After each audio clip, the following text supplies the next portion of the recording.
Good morning. Professor Marwan, the Vice President for Academic Affairs, my colleagues in Jordan branch, in Lebanon, in Oman, and other branches, our students in Jordan and other branches. On behalf of all of you, I would like to welcome Dr. Alex, who is from the OU University, from the MBA program, and who is with us today in this workshop, which is going to discuss a very important subject, which is the critical thinking. I am sure that from what we are going to hear from Dr. Alex, from your participation, discussions, and other discussions from all students and our staff, that we will achieve the objectives and the goals behind conducting such a workshop. And hopefully that will improve the performance of our students, our staff, and the quality of our education process. This is just welcoming to Alex and everybody here, and I will leave the floor to Dr. Hail to give us general idea about the workshop, and after that we'll give it to Dr. Alex. وأهلا وسهلا فيكم جميعا. شكرا. Thank you, Professor Abukdais. I would like to welcome Dr. Alex Wright. Dr. Alex Wright is a senior lecturer in strategic management, Department of Strategy and Marketing. He is the head of the Department of Strategy and Marketing. Based on several questions we had yesterday, today Dr. Alex will be talking about critical thinking. It's a workshop. He informed me that he would like to hear from you, so it will be interactive. And also Dr. Alex informed me that you may have probably to do a little exercise to get some feedback from you. Again, I would like to welcome each and every one of you. I would like to welcome also other AOU branches who are with us too. Thank you very much. And Dr. Alex, the floor is yours. Okay, thank you. Is this mic okay? Can you hear me okay? Good, thank you. Good morning, and good morning to people in Oman as well. Firstly, I want to thank you. Can we get the presentation up? Thank you for this opportunity to spend some time with you, to talk about and think about and hopefully develop our ideas about critical thinking. Critical thinking is a difficult topic. It's one that I've been interested in as a teacher for a number of years, but it's also one I've been researching for the last few years as well with colleagues from across the world. And I'll share some of those ideas that we have with you today. The aim of today then is really to help you develop an understanding of critical thinking. And I'm not going to just put up a slide and say critical thinking is, and then that's it. Okay, I'm going to work with you through the day. And as has been said, that requires you to do some activities. And I'll talk around the feedback from that, and we'll talk about some ideas that I've developed through the research that I've done, and to see if at the end of the session, at the end of the workshop, we've got a better idea about what this thing called critical thinking is and how it relates to you as a tutor, as a member of faculty, or as a student. Okay, does that sound okay? Good. I'll start by saying then that firstly, you should not feel that this workshop is a result of you having some lack of knowledge of critical thinking that everyone else has. I know of no business school or university that does critical thinking well. Okay? I first started getting interested in it as an academic subject about 3 years ago when I was in New Zealand, staying at the University of Auckland in New Zealand and talking with a colleague there. And we were, as academics and as tutors do, I'm sure all over the world, we were moaning about our students. and saying, why can't they do this critical thinking? What's wrong with them? And then we took a step back and thought, well, how do we help our students to think critically? And we actually found that we don't really help our students to think critically. And then we asked ourselves, well, why is that? And then we realized that we didn't really know what critical thinking was ourselves. Although we ask our students to do it, we're not sure what it is ourselves. So we thought we must be wrong in this. So we thought there must be some work that's been done somewhere in Europe, in the States, in Australia, wherever, which tells us in an accessible way what critical thinking is. So this colleague and I spent several months reading every paper that had been published in a business and management journal to do with critical thinking and other types of criticality. And we couldn't find one paper that said what it was in a straightforward, understandable way. As academics, that's a good thing, because we think, we can write that paper. Okay, so that's what we set about doing. So we've written a paper that we think is a first step towards understanding what critical thinking and criticality is. We presented that paper in North America last year, and we had a good response to that. And we've got to work on that paper again before we send it off to a journal. So at the same time as that, there is interest in the Open University in the UK at what critical thinking actually means. So I've been involved in a project where we have tutors, associate lecturers, we call them in the UK. And we've taken 10 tutors, and over a 6 weeks period, we worked with them on what critical thinking means to them and their students. And that's a pilot project, and it's worked pretty well. And some of the things that they've done, I'm going to ask you to do later on. Okay. Also, and that's ongoing, we'll start again that project next year. And in September of this year, I was in France at Audencia in Nantes, which is a grande école in France. And I spent a few days with, again, students and faculty there talking about what critical thinking is. And again, an exercise that they did, I'm going to ask you to do later on this afternoon. And all the time, what we're learning is we're learning more about critical thinking, but we're also learning that what we don't know about it as well. So what I'm trying to get across to you now is to say, nowhere does this well.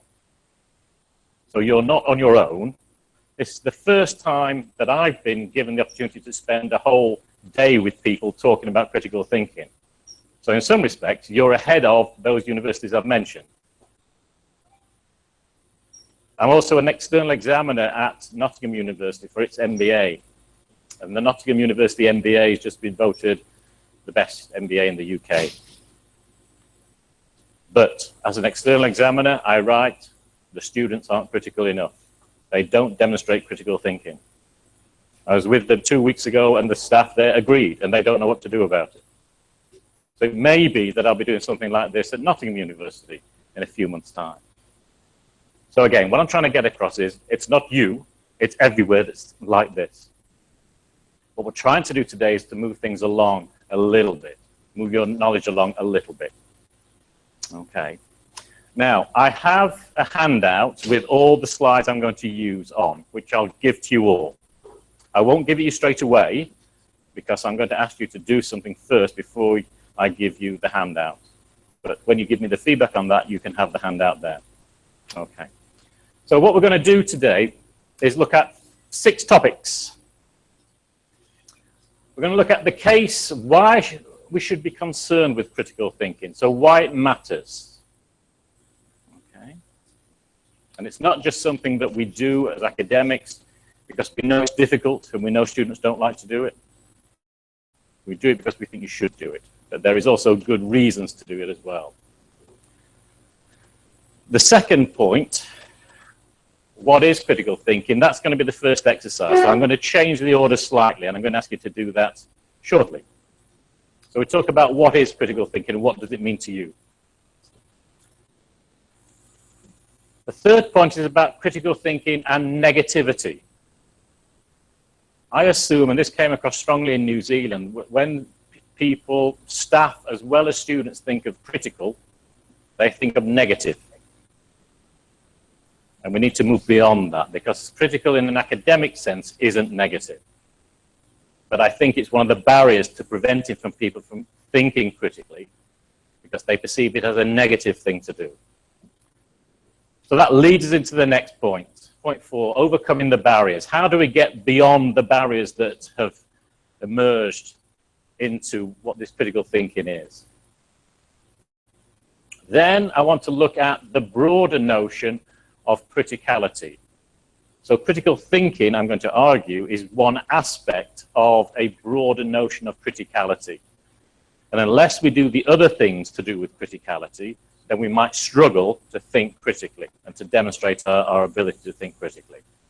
And lastly, hopefully, you're going to tell me what critical thinking is. Or at least you're going to tell me what you presently understand by critical thinking. I haven't got a definition, so I haven't got a slide that says this is what critical thinking is. I'm going to leave that to you to tell me. It's one of my thoughts from traveling around to New Zealand, the States, France, is that critical thinking means different things in different places. And I don't see anything wrong with that at all. Okay, so I want you to tell me then what critical thinking means for you here at the Arab OE. Does that sound okay? So there's going to be activities that I want you to do in groups. There's going to be talking from me. Always when there's talking from me, you can ask questions, you can shout out comments, you can get my attention, and we can have a discussion about a certain point.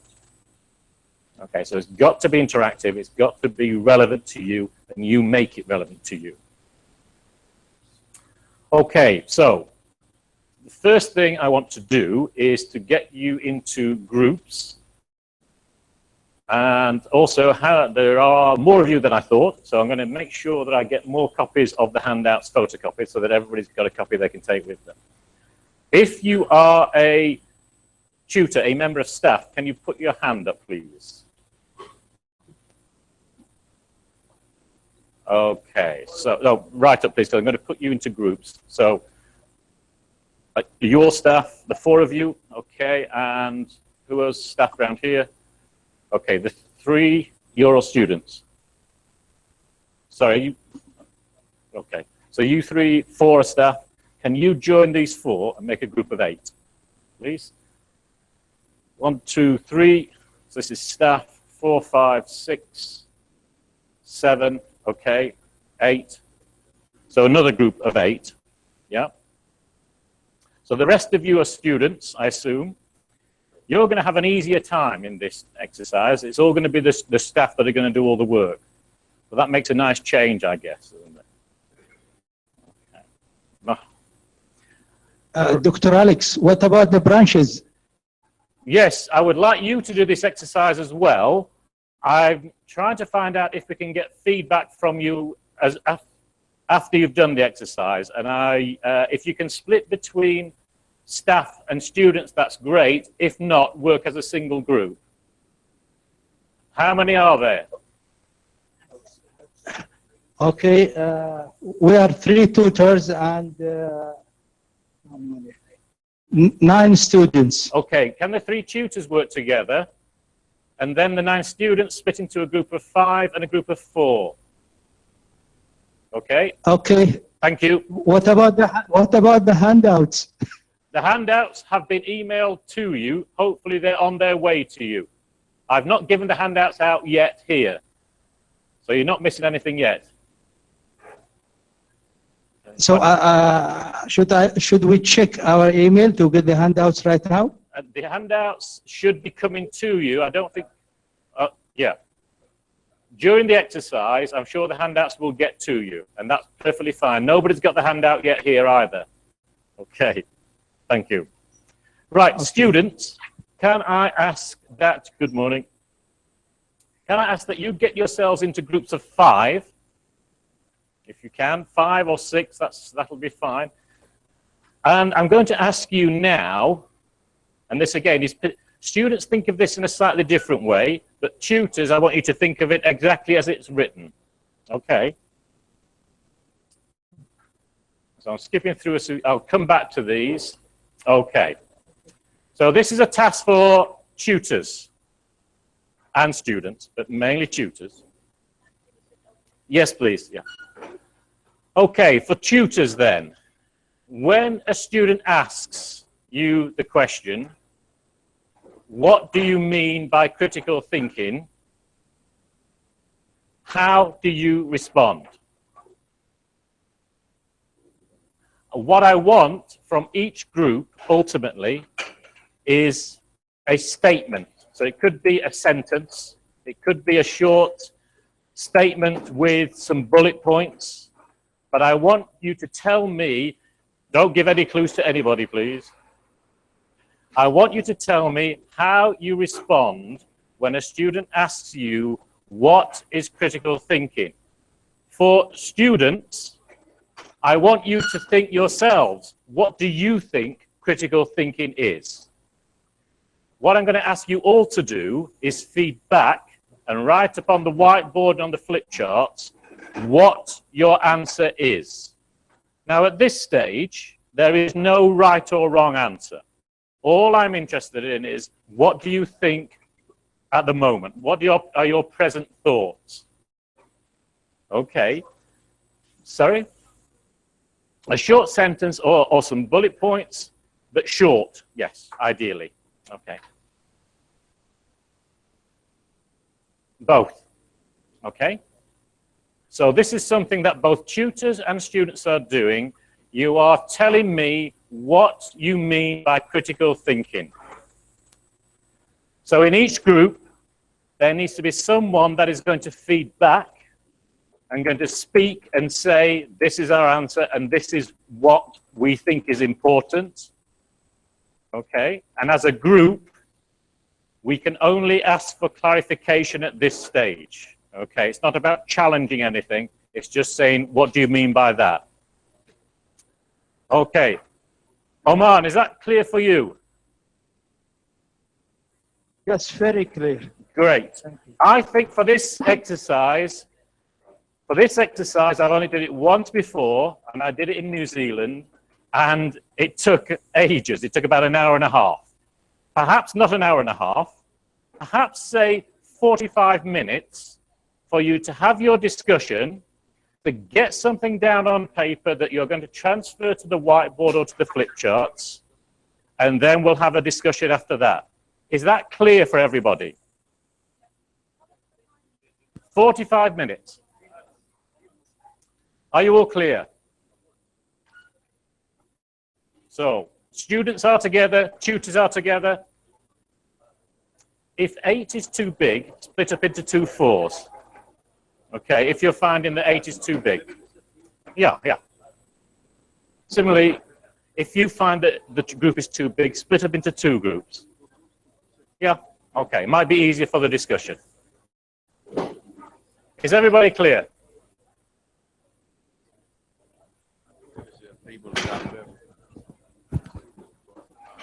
Okay.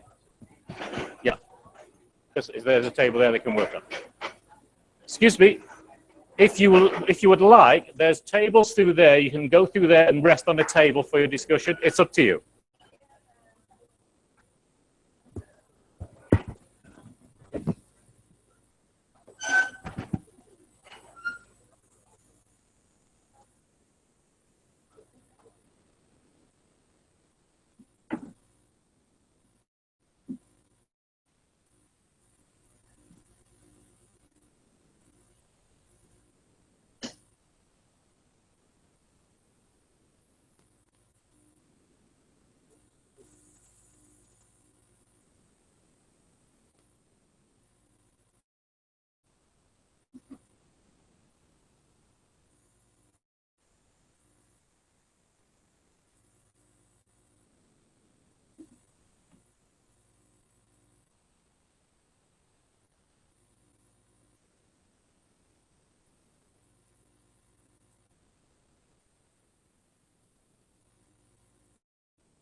So, tutors, once you have a statement you are agreed with, please put it on the whiteboard.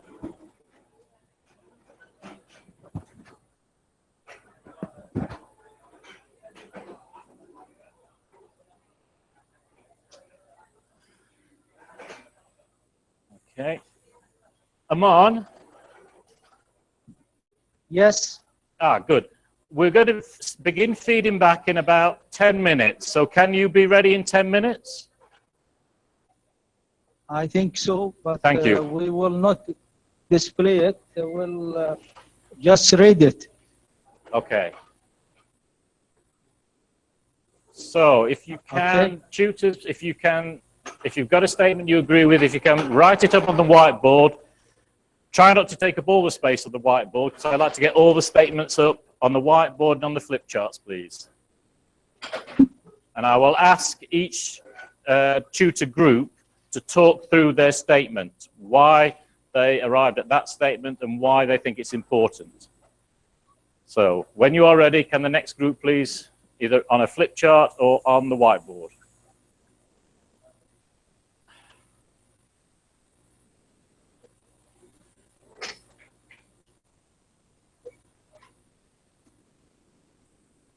Okay, that's your group, yep. Okay, so you nearly ready? Okay, good. Students, are you nearly ready to write something up? Are you going to write something up, a statement?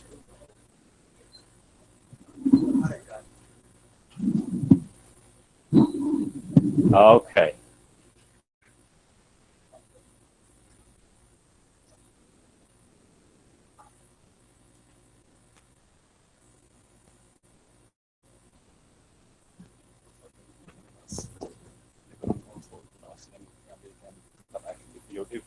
Yeah, but they've not done the exercise.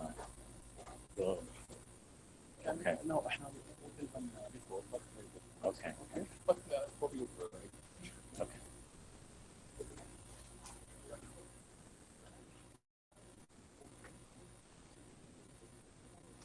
So what I'll do first is ask Oman if they can feedback,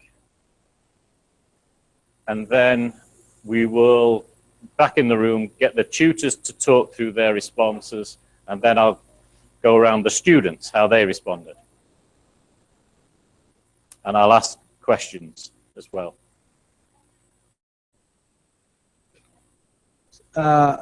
Should I start? Not yet, no, we're still writing here. I'll tell you when to start, please. Okay, thank you. Thank you.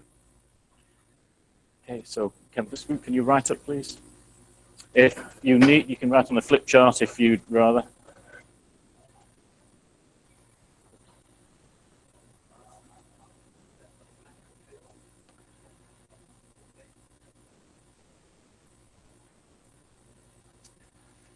The microphone for the tutors when they talk through their, yeah. Yeah, they'll need to talk, yes.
Okay. Are there any other tutor groups that still need to write up, or have all the tutors responded? Okay. So, Oman, are you ready? Can you tell me how the tutors responded to this, please? Can you tell me what statement they had? Yes. I tell you, if you say it slowly, I'll write as you say it. Okay. Okay. If we are asked by students, That's Lebanon. what do you? Yes. What does it mean, critical thinking? Yeah. The answer might be, it is a process of understanding, analyzing, and responding to a phenomena. Sorry, can I just stop you while I write it? Sorry, can I just stop you? Understanding, analyzing. And responding. And responding. To a phenomena. Okay. Using other related theories. Okay. Concept. Related theories, yeah. Concept. Concept. Yeah. Perspectives to figure out its merits and limitations. Okay, so merits and limitations I'll write in as well. Okay. Okay, thank you. Still, we have other points. Can we just leave it there for now? Because I'm sure the other points will be covered when we hear from everybody. Okay. Okay. Thank you. Oman, do you want to respond, please?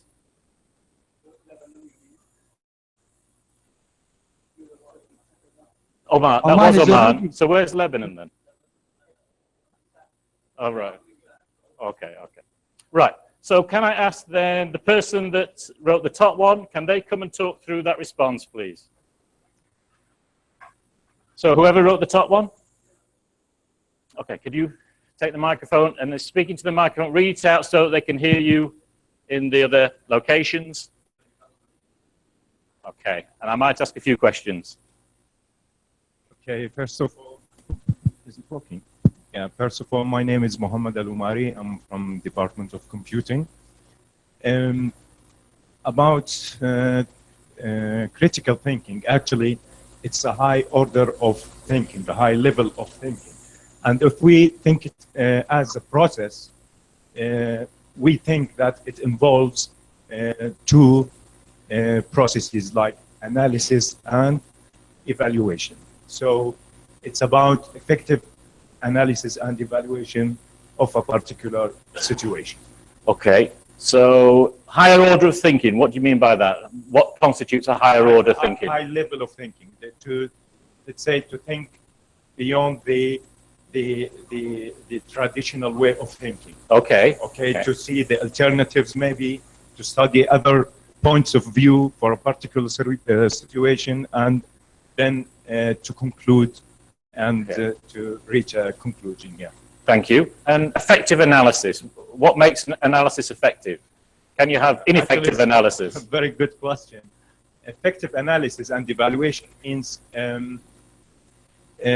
maybe to choose the right, let's say, methodology for analysis. Maybe it can apply. So the right methodology. Yeah, methodology for the analysis and the evaluation, depending on the problem itself or the situation. So actually, we should state directly why we choose this methodology and explain. So do you see it something that is a conscious thing that you do as opposed to something you would do all the time? Actually, all the time. All the time? Yeah. Okay. Yeah. Okay. That's it. Okay, thank you. Thank you. So the second group then, the second one in blue, could you take the mic and...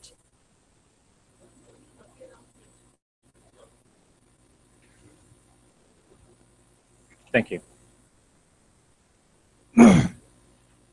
My name is Hayal Fakhouri. I'm from the business department. Critical thinking has many different meanings, and probably it means different things to different people. this reminds me with a group of blind people describing an elephant. Blind people describing an elephant. Each one described the part he touches, and all of them right. Okay. So what's critical thinking? Describes the process we use to uncover and check our assumptions. Hegel's triad applies well, as Dr. Tahrir just added: thesis, antithesis, and synthesis. Okay. So used to uncover and check assumptions. For what reason? I think we should not take things at face value. I mean, if somebody is giving me a piece of information, I should not take it at face value. What's underneath it? Is it acceptable? Am I convinced with it? I was talking with one of the groups, and I gave an example about a history professor who was talking about the old Greeks. And he said the Greeks, I don't know, 4,000 or 5,000 years ago, they used to have democracy. One of the students asked the instructor, the professor, were women allowed to vote? The answer was no. Then how come they have democracy? So if my instructor, anybody else in the face of the earth, if he or she gives me a piece of information, I should analyze it. Do I accept it? Is it acceptable? Maybe there is something wrong with it. Maybe it's illogical. So we have to check the assumptions and go beneath the surface to try to understand whether it's acceptable or not. Okay, okay, thank you for that. Hegel's triad. Could you explain what that is, please? My name is Tahrir Hamdi, English department. Hegel's triad of thesis is like we begin with an argument, and I guess you can say the argument would be maybe the traditional point of view, the traditional theory. Afterwards, we have the antithesis or the counter argument, where opposing or challenging points of view are introduced. And the last part of the triad is synthesis, where we take into consideration the argument and the counter argument. And I guess what we're trying to say here is, and this is what we do in our classes, we always ask our students to go beyond what is written in the book. I know for one, I always ask my students to think about who the writer is, what the context is, good. What is the aim behind the writing, what are they trying to say. So by thinking about the writer and her affiliations, the student will be equipped enough, armed enough to be able to counter this kind of argumentation. That doesn't mean they have to reject it, but at least understand it. Understand why this is being written and in what context. Okay, so I guess it is a kind of thinking that is critical thinking, is a kind of thinking that reflects on thinking, even on a particular way of writing, on tradition and traditional ways of thinking and theories and traditional theories. Because revolutions have counter-revolutions and reactions to revolutions. So I think that what we need to do is to think about everything that came before. It doesn't mean it's wrong, but we need to understand it. And if we do find that there is room for change, we can challenge it. And anybody can do that. So this is critical thinking. Okay, I think that's a very full response. Does anybody disagree with that? Want to challenge that? No? Okay. Okay. Yeah. I was wondering whether Samuel Huntington read Hegel. Sorry? Samuel Huntington, in his book Clash of Civilization. Apparently he hasn't read Hegel. The whole of the Western civilization is based on the Hegelian triad. Well, that's quite a claim, isn't it, to say that the whole of Western civilization is based upon this? yes, critical thinking lies at the heart of Western civilization, at least as far as modernism is concerned. I think what I'm going to talk about later is I think that's quite a generalization. And I think it's what we need to be careful of is that we don't abstract too much from a point to that sort of generalization, I would argue. I think Hegel's triad is very useful. I thought your talk after Hegel's triad actually was better. Because I think Hegel's triad is quite a linear approach, even though I know he draws it as a circle and sees it as an ongoing circular movement. I think it's quite a linear approach, and it's quite an approach for big topics. And I think for students, in a sense, what's important is what happens multiple times during the classroom interaction, as well as in your workplaces as well. But I thought that was really great stuff, and we'll come back to a number of those issues I want to return to. Yes. The microphone over here, please.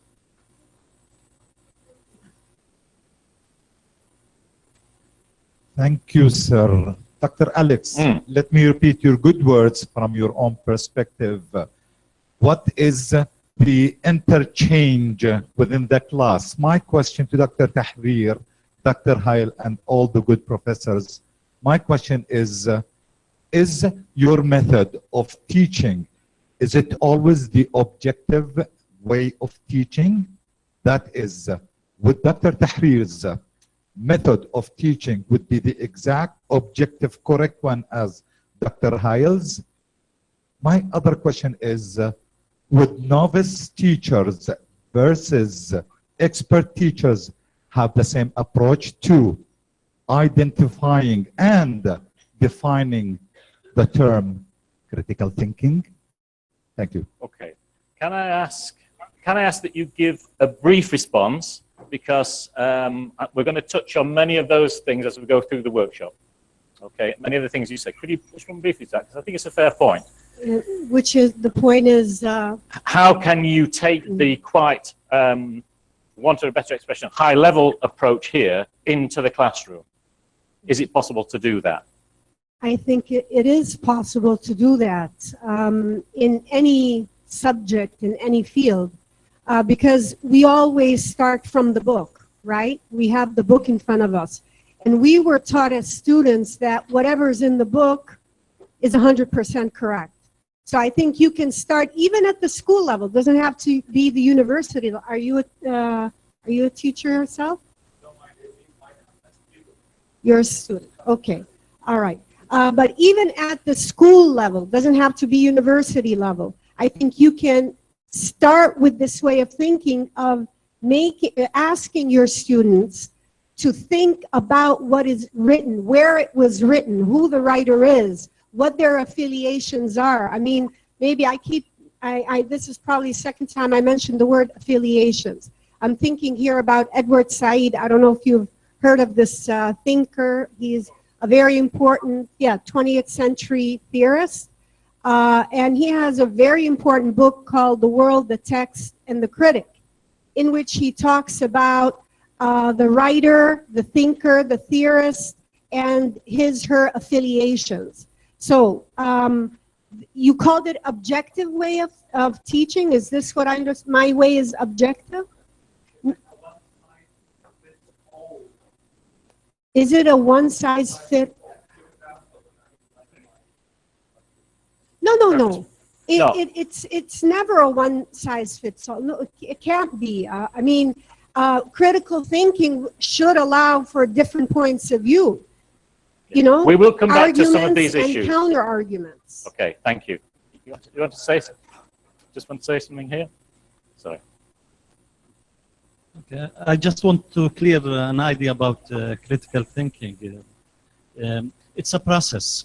First of all, we have to understand what we are to be thinking of. Then after that, we need to analyze, as it has been stated in the board there. Then after that, we have to put an opinion. Our opinion on that things will conclude some kind of skills. Every person has his own implementation of these skills. So there is no a fingertip, or there is no a state answer for any critical thinking results. So we have, first of all, to describe the idea, make information seeking. Then after that, we have to discriminate the results. And after that, we need to put our opinion in a statement to transfer information to everybody. So everyone has his own fingertip on the results of the critical thinking. Okay, thank you. As I say, a number of these points that are raised, we're going to return to throughout the workshop and discuss in more depth. Now, we've got one more feedback from tutors. Then I want to go back to Oman and get the feedback from the students there. And then I want the feedback from each of the student groups. 10 seconds. Just 10 seconds. Yeah, 10 seconds, starting now. In business, there is something called contingency thinking. Contingency thinking means there is no one best way to manage. What is best depends on the circumstances. That's critical thinking. The second point, critical thinking is needed inside the classroom and outside the classroom. If we have critical thinking skills, we don't have ma'satul borsat, اللي we had it 5 or 6 times, the same problem over and over again. Thank you. Okay. Sorry, I got that wrong. There are 2 more feedbacks from within the room. So the group that, this one? Yep, thank you. And then whose is that one? The top one there. Oh, sorry. Go there. Okay. Assalamu alaikum. I'm Dr. Khalid Fahad. I'm from the IT department. Actually, can you hold it a bit closer, I think? Yeah. I found that the words and the concept we used have been used by our colleagues when explaining. They mentioned about deep understanding and realizing, okay, the facts. So our idea in the group, it's my group's idea, it's not mine actually, is that you think, but you think deeply and don't take facts as they are. As my colleagues mentioned, you have to analyze them and you have to question them, and then that will lead you to a deep understanding. This deep understanding may help you produce something new or produce something better than the available things in a creative and innovative way. And it doesn't need to be a huge creative or innovative thing. Simple ideas can reflect innovation and creativity. Okay. That's our definition. Thank you for that. I'm just going to pick up on a word that's used here. Now, you haven't used it in a strong way, but the word fact is sometimes something that we hang on to. And what are the facts? Okay, tell me the facts. There is a branch of management and organization studies, quite a large branch, that would say that facts aren't really that important. But what's important is the meanings assigned to facts. So you could say that it's a fact that there's, I don't know, 56 people in this room. But is that fact important? What does it mean? So there's an issue then that a fact may be something we all agree on, 56 people, but we don't agree on what that means. And this, I think, is where you have the creative and innovative point. So I think often we tend to think that facts speak for themselves. That's an expression we often hear in the UK. Well, they don't. Okay? We have to speak for facts. So we assign a meanings to those facts. And those meanings, I think, can be creative, innovative, and challenged. Okay, thank you for that. This group, the one that did the top there, who was that? Okay. Oops. Thank you. Possibly.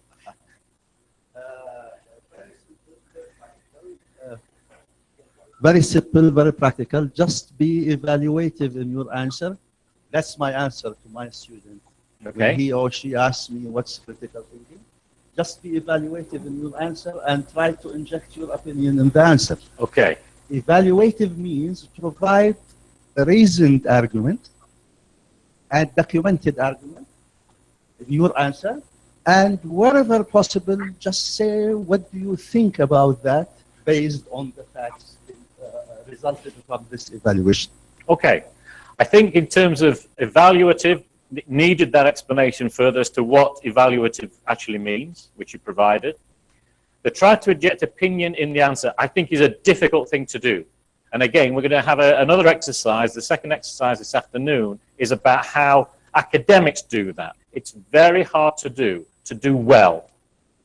because there's a difference between your opinion and being opinionated. Do you understand the difference? You see? Yeah? Okay. So often when students try to give their opinion, they become opinionated. And I think, and I say, and okay. And that's not what we want, but we do want to know, I agree, we do want to know, what do you think? It's a difficult skill. And it's almost a skill about how you communicate, how you write. And I'm going to talk more about that again as we go through, because I think writing is very, very important. And I think we undervalue it in terms of helping our students. So thank you for that. Thank you. So Aman, is it possible that the students in Oman could feed back now, please? Yes, please. Thank you. Hello, Dr. Alex. Hello. So can you just say what you identify? I'm an MBA student. Okay. I think most of the students and doctors, they said our points, but I'll try to summarize it. Critical thinking is to think out of the box.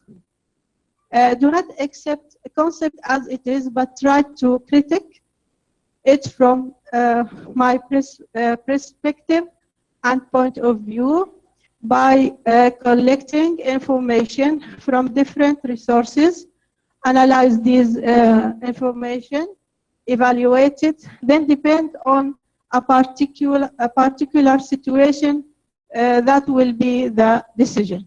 Okay, that's all. Thank you for that. Okay. A couple of really important points that, again, I'm going to come back to later on. The idea that to think critically, and I think it was certainly there in that statement, and it was present in the answers we've had back so far. It's about thinking about something external to you. It was described by Oman's tutors as a phenomenon. So you think about something external to you. And that is critical thinking. Okay? But what I'm going to argue this afternoon is that we also need to think about ourselves critically. Okay. Yeah, Dr. Alex, good afternoon. Good afternoon. And Assalamu alaikum to everyone. Is this the second student group? Yes, this is Ahmed Al-Maskari, a student in Arab Open University, Branch Oman. Okay, so please can you give me some feedback as well, please? Yes, our humble understanding of the critical thinking is that it is a process of breaking down the elements of the case and assessing its significance to understand the negative or positive implications. Additionally, analyzing a case to understand the existing implications in order to explore an information that will help learning a certain phenomena and to add my own interpretation of those informations to gain some rational answers. Oh, right. Thank you for that. You've put out some good words I want to pick up on. Firstly, thank you very much, Doctor. Thank you. The first student group that fed back used the word critique. Are you familiar with that word? Yeah, so it's a verb form of criticism. To critique is an act. And I think it's important because criticism is active. Okay, we are critiquing when we are doing criticism. And I would argue we are critiquing, or critiquing can take many different forms. It can be thinking, it can be talking over coffee, it can be writing. All those can be critical acts. Evidence was mentioned from students. Again, I'm going to come back to evidence later on. What do we mean by evidence? What is evidence? Okay, so we're going to come back to that later on, because what some people think is evidence, other people may not. So what is evidence is not necessarily something that we can all agree on. Rational. Okay, hands up if you think you are a rational person.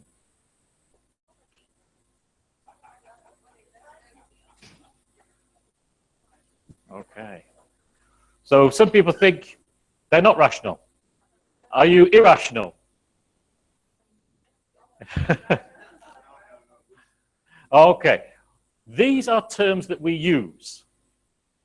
And a critical thinker asks questions. Why do we use this term?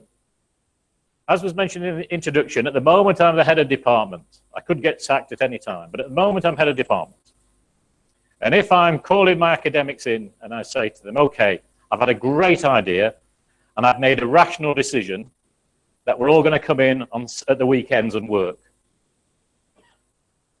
That decision is a rational decision. Now, weekends, irrational. In my opinion, it's rational. So why would I use the term rational?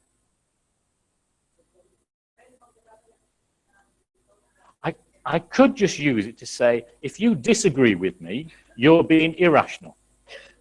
Because I'm making a rational decision. So rational, the term, is often used to lend authority to a decision or to an act or to a speech. Okay?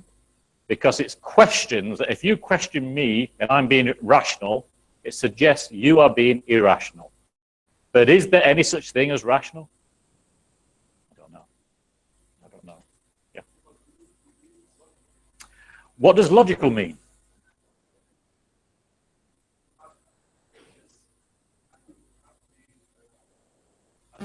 To have the evidence and to have the ability to prove that. Okay. To prove the issue or your issue or your decision. How about another term that I saw written down but hasn't actually been spoken or been read out, but I saw this word. Objective. Yeah? Now all those terms in the natural sciences have meaning, and it's generally an agreed meaning. So there is a belief in the natural sciences that you can be logical, objective, rational.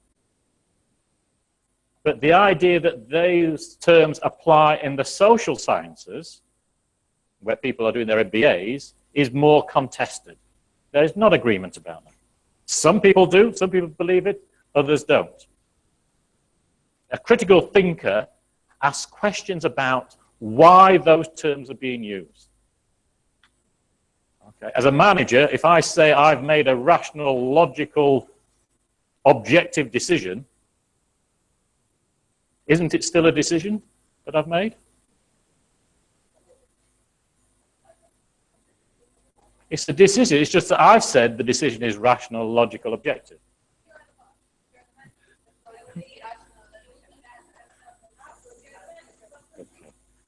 But what hopefully this highlights is the importance of words and the importance of language. And as a critical thinker, one of the things we need to be aware of and concerned with is language and why certain terms are being used. Okay, so thank you for that, Oman. I appreciate that. Lebanon's gone home. Appreciate that very much. We'll go around the students now here in the room to see what they come up with. Now, I'm not quite sure where you're all sat. Okay, yes, start over here. Microphone. Thank you. Thanks. Okay, so I just want you to read out some of the issues that you had, the key points. Can we add? Can you? Yes. Thinking what we wrote. Yes. So it's a way of questioning beyond the presented text to find different dimensions of different ideas going beyond seen horizons. Also, it paves the ground for opening new avenues for practice from interrogating or challenging traditional theoretical approaches. Okay, that sounds very good. RMA. Okay. Yeah, you have to come and teach us all how to do this then. Thank you. Next group of students then. Okay. No right or wrong answers, that's right. Just interesting answers. Okay, my name is Maui on behalf of my group. We came up with analyzing situations with its positive and negatives using different tools to come up with our own assumption. And that's why I keep asking the question, why? So this way we come up Okay. It's interesting that issue of repeating the question, why? I've often I've heard, in fact, I heard once when I was over here, not somebody from here, someone from the UK, saying that critical thinking is about asking, so what, so what, so what. But I have a problem with that, and I have a problem with why. Because I think... The thing is, we were thinking, because each one of us have his own perspective yes, and perceptions. Yeah. So the idea with critical thinking and mind, I think everybody knows we're in our neck of the woods. We don't analyze anything. We just go with the flow. Okay. Whatever is there, just we take it as is. So when we came to this university, that's a whole new different reception. Okay. And now they're trying to teach us in the schools, even in Jordan. So to analyze things, you need to analyze it based on what? On data and your own experience and what existing, thoughts and ideas that exist. And how you're going to do that? By, asking why. Asking why. Okay. I think I'll tell you why I have problems with that, but it may not be appropriate for you in your situation. I have problems more when tutors say, so what? And I've heard it in the UK, when a UK tutor stood in front of a student, students have presented some work, and a tutor says, so what? I've had it said of me in a conference when I presented a paper. One of my colleagues has said, so what? And I don't like so what, because I think it's such a simple question to ask. A critical thinker asks good questions, not simple questions necessarily. Anybody can say, so what, so what, so what. A critical thinker, if you're a tutor, you have to, I think more about the question. Because your question is going to stimulate a response. And the question, so what, when it's asked of me, stimulates a defensive response. Because I don't like the question. Okay, so I think as tutors, we have to think about the questions we ask of our students. Because we don't want to close off the discussion. We want to open it out and develop it. And the danger with a so what question means we just close it off. Thank you for that. Very good. Any other students around here? Oh, we've got one here and then one here. So two. Okay. Oh, we'll come to you next. Sorry. My name is Ahlam. I believe that Thierry Eggleton's words are illuminating here. He always says that every record of culture or history or text, the general dimension, is a record of barbarism. So we have to look to see the unseen, to say the unsaid. We don't have to be oppositional, but we have to look for opposition before agreeing or disagreeing. Okay. And what do you mean by text? Text. You said text, and then you did a sort of hand movement to suggest, is paper text? I believe that any way of thinking is expressed in a way of text. It is textualized. Okay. If it's not textualized, so okay, it remains a thought. So okay. Text, it's the concretization of thinking, of thought. Can a thought be a text? Of course. Thought. If it is put in a book, in a text, of course. Okay, so it has to be materialized to make it a text. Of course. Okay, very interesting, very interesting. Yes. Oh, right, okay. Let's come back to that, because this lady here is going to speak, but then I want to come back to that, because I think it's an important point. Okay. So basically, they almost said all the ideas, but yes. Ours was the process of examining different resources from different perspectives and angles, while considering the sources and the biases, reading the words on the page, between the lines, and trying to determine where the author stands in order to form our own judgment. Okay, thank you. You've used a new word there that we hadn't had before. Interesting word, bias. Okay, bias. Who in this room is biased?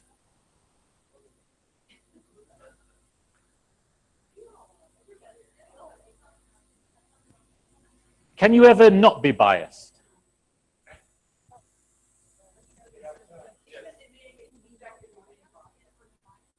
Okay. These are interesting concepts, and there is quite a large branch of management and organization theory that would accept all these terms. And that's why I was interested in your notion of text, because there's a view of communication that suggests it's an interplay of conversation and text, and that text travels, and they have dominant text and things like that, okay? Which I can see to you is perfectly acceptable. A general management audience. In terms of bias, again, we have different views. There is a view among some academics that their work, it's important that their work is bias-free. Okay, and they will claim that their work has no bias in it. Another group of academics would suggest that everything they do is biased by their own preferences, ideas, and ways of looking at things. Okay. So I think as a critical thinker, we look at what's behind these claims. If there's a claim for bias-free work, how is work made bias-free? Okay, so objectivity is often claimed and said, I'm being objective. I don't know how you'd be objective. I often tell my students in the UK that I must have missed the classes at school when I was taught to be objective, because other than saying I am objective, I don't know how to do it. But bias is a contested term, as is objectivity, logic, rationality, all those things are contested. There's no agreed meaning, there's no agreed role for these things. And a critical thinker always has their ear open for when these terms are used, both in the workplace and in the classroom. Okay. Thank you for that. You want to comment? There's the microphone. Oh, and we'll come back to you here. Oh, there's a microphone. Okay, and then we'll come to you after this. Thank you. Thank you, sir. I mean, by discourse is yes. A system of thinking. Okay. So we need to deal with discourse, not to deal with text in such such object. Text. We can consider text as a product of thinking, not system of thinking. Okay, so that's an interesting point. Yes, thank you. I agree to some degree, okay, and in the MBA part that I wrote, I talked about strategy as a discourse in organizations. And what we talk about in terms of the module BB835 is that it will help you to contribute to that discourse. Now, the relationship between text and discourse, again, is contested, because there would be a view to say that intertextualities, so how texts combine, produces discourse. Okay, that is the substance of discourse. Yes. But some people that focus on text would not focus on discourse. I think that the lines are blurred between them, to be honest. Okay. So critical thinking is a discourse. It could well be, yes. I think I would have some sympathy towards that view, yeah. Thank you. Yes. And I think it's a discourse that's continually being developed, added to, changed. Okay, so thank you for that. Now, over here, you got, sorry. Our statement about critical thinking, it is a logical judgment about an issue rather than taking it as a guarantee. By analyzing the issues or an issue to its specifics in order to understand the reasons behind it, and then evaluate the results. Okay, very good. So we had the logical, was it logical judgment, or did judgment follow sometime after logic? Logical judgment. Okay, judgment is an interesting point, isn't it? What do the group over here think about judgment? Not a strong view?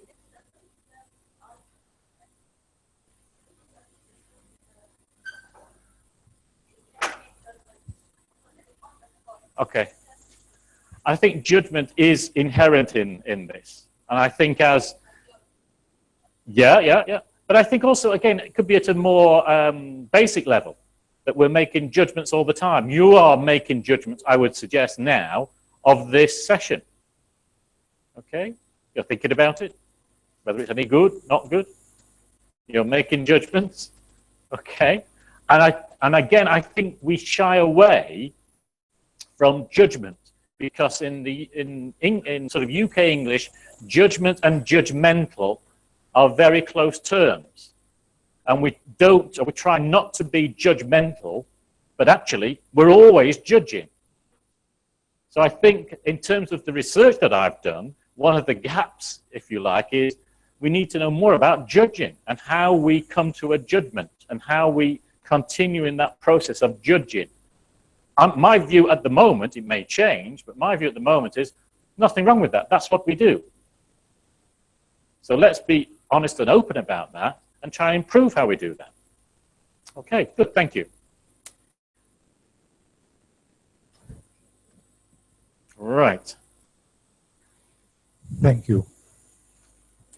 That is always a real life situation to me when I am hearing a statement that says a fact. And my first reflection is always by which standard?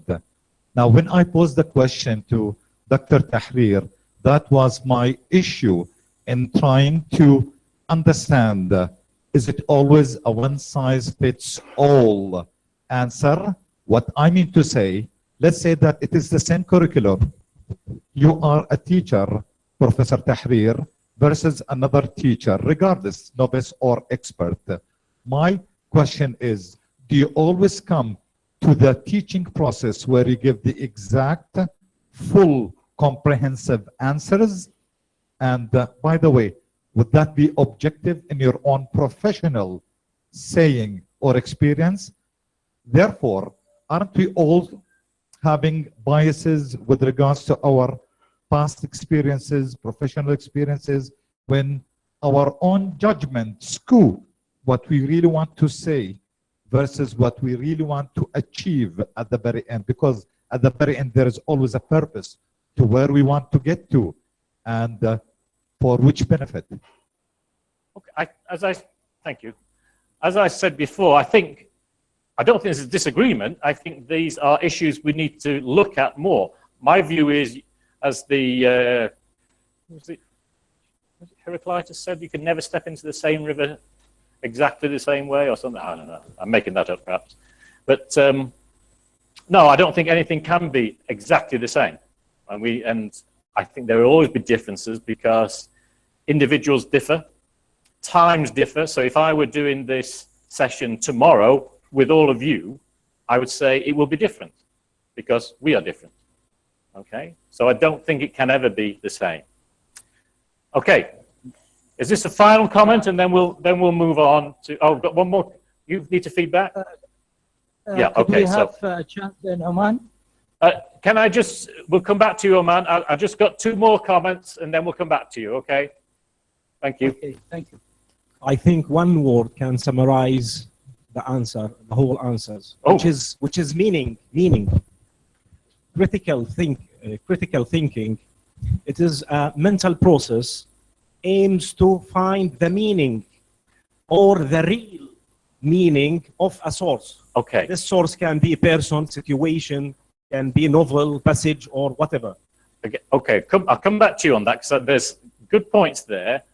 And as I mentioned before, there are a number of academics, quite a big field, that looks at meaning. But what they don't look for is the meaning. What they look for is how people in organizations make their lives meaningful. So how do they make them their lives, their working lives, whether you are a manager, an executive, a CEO, a worker on the shop floor, how do you make your lives meaningful? And for them, it's about how individuals and groups construct meaning as opposed to the meaning. We must always, I think, be careful when we use the word the, because it suggests there's only one. Okay, over here. Okay. My name is Jalal Muhammad, MBA student. Our definition with my colleagues, critical thinking is ability to think clearly and rationally and understanding the logical connection between ideas. Okay, so we've got a rationally and logical. Logical, yes. Okay. And I think, from my opinion, critical thinking is aimed to achieving the best possible outcomes in any situation. Okay, so that's right. Again, focused approach on outcomes. Again, what constitutes the best possible may differ for different people. From different resources. Okay, yeah, could do, yeah.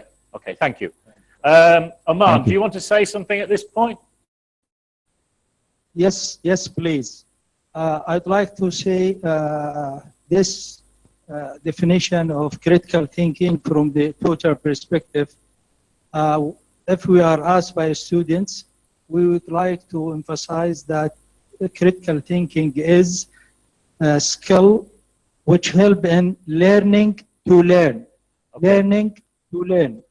and exercising and the ability to challenge issues to reach and enhance diversity perspective. There are room for others. Not only we can see ourselves, we should also accept and see the others. Thank you. Thank you very much. You said an important term there that again we'll look at more. Challenge. Okay, now it's important when we become interested in critical thinking, when we try to develop it in the classroom, that you want to say something else? Oh, okay. Don't know where the microphone is. Go on then. About challenge, Dr. Nidal mentioned something very good thing about Hegel. Hegel argument focus about or push us to find the hidden point. Okay. Because yeah, if we have 2 points, weak point and strong point, it is necessary there is a hidden point between. We can find that hidden point, and that's the challenge. If you can find that hidden point, yep. You can clear or you can find another a new opinion or a new point between the 2 points. Okay. Thank you. I think it's a fair point. I think there's some of the language I wouldn't necessarily agree with, but I think the sentiment, yes, I do agree with. I think what I want to say in terms of challenge is that in a classroom, in a tutor room, if the tutor's at the front and they've got 20 students in front of them, and those 20 students have all been on a critical thinking workshop, so they think, right, we're going to challenge the tutor, what he or she says. Now that can be quite intimidating for the tutor. So I think there is an issue of, and I think it was mentioned by someone on the back table about, no it wasn't, it might have been from Oman, who said about that they humbly present their response. I think it's important that humility is also in this, that we don't present a challenge as an aggressive challenge, but an inquiring challenge. So you want to know more about the topic, not close off discussion by asking a question in a sort of maybe an aggressive way, even if you don't mean to do that. We don't mean it, and I said that there is a room for others. Yes, I entirely, sorry, I agree with you. I just picking up the word as something that to develop from that. So no, it wasn't meant as a criticism in a negative way. Okay, thank you for that. Okay, you have one more. Okay, one more point, and then we must move on. Thank you. I think critical thinking should also include self-criticism. I agree. And we're going to come to that this afternoon. Yes, if we include self-criticism, the challenge of my students will not be intimidating for me. I agree. Because I am used to self-criticism. Okay. I think that's a very important point, but I think it's often hard, particularly maybe for new faculty, young faculty, to do that. But I agree, and we're going to look at that this afternoon. Okay, thank you for that. Okay, thank you, Oman. We're now going to go, have you got the handouts, Oman? Have you got the slides? Let me check, and I will come back. Okay, because we're going to move on to the slides now, so ideally you should have them. Right, can I hand these out? These are all the slides I will use today. Could you pass them around, please? So all the slides I'll use today are going to be here. And the agenda's got 6 items on it. And we're now on to item 1. So, we've had a good discussion, I think. Okay. If you need more, there's more.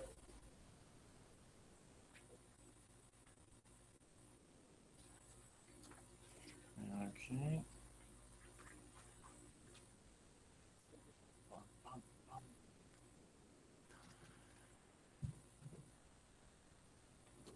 I've got some, there's more. Okay. Thank you. Has everybody got one?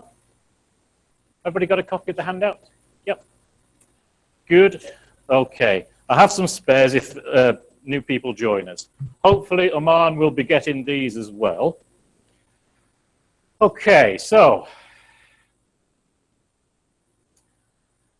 we've been going now 2.5 hours, and we're still on item 1. So we perhaps need to quicken up a bit. Oh, okay. Is that 10 o'clock? I thought we started at 10. Yeah. So is that time correct or not correct? Sorry? Oh, it's 11:35, not 12:35. Ah, right. Okay. In that case, then that's not so bad. Okay. Right.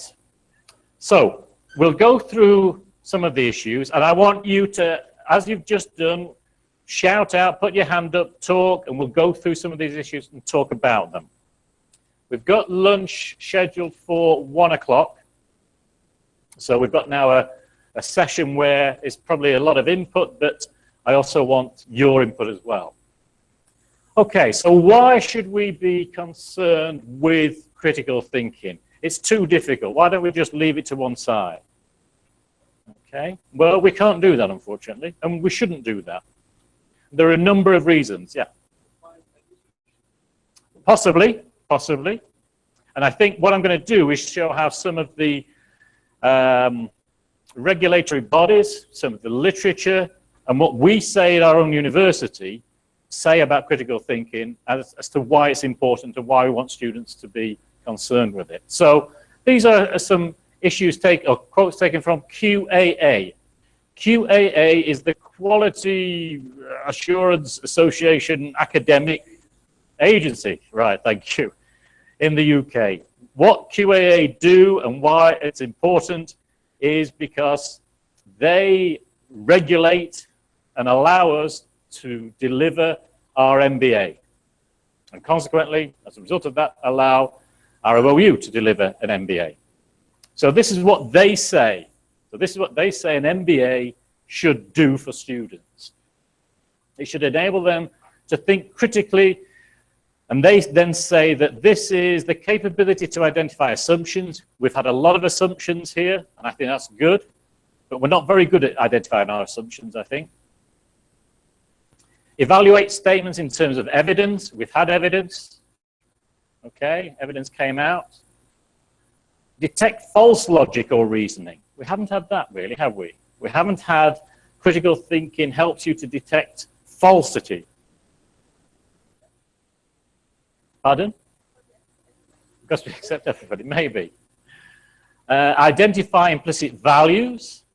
Define terms adequately and generalize appropriately. So not overgeneralize, but generalize appropriately. Now, to some degree, I don't agree or disagree with these things. I'm just putting them out there as saying, this is what the QAA say an MBA student should be able to do. Also develop a critical awareness of current issues in business and management. So not just an awareness, but a critical awareness.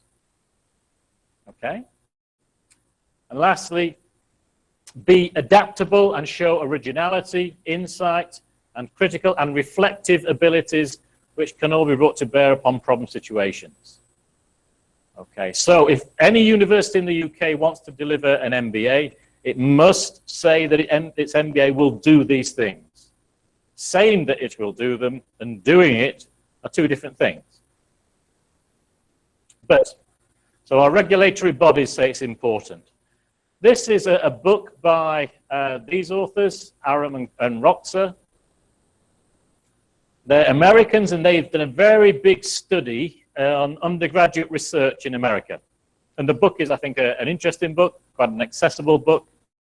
But what they found was that many students, so this is undergraduate, first degrees, many students are only minimally improving their skills in critical thinking, complex reasoning, and writing during their journeys through higher education. So they did a big survey, they talked to a lot of people, a lot of students, and actually found that the difference between when students started to when they left in terms of their critical thinking was very low. That what they did do, students became very good at passing exams, but not at demonstrating that they learned significantly during their studies. Faculty members across subjects overwhelmingly agree that critical thinking is a key skill to be taught in higher education. Okay, again, I should make the point, I've not come across any paper, any comment at any conference that says we want our students to be less critical.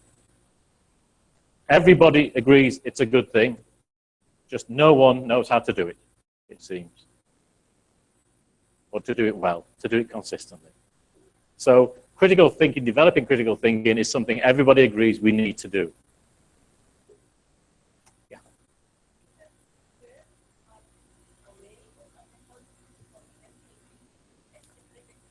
I'm not sure. I don't know. I think maybe you're right. Maybe you're right. I have.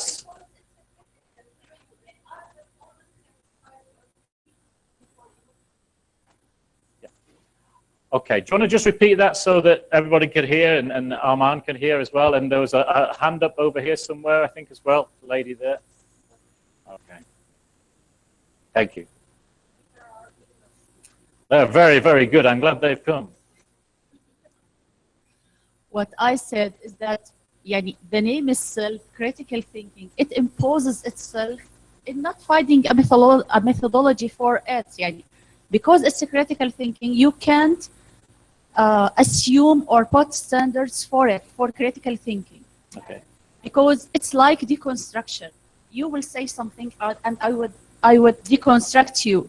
In critical thinking, you will say something or you will put certain standards and I will critique you for these standards. So it's an endless process, what I think.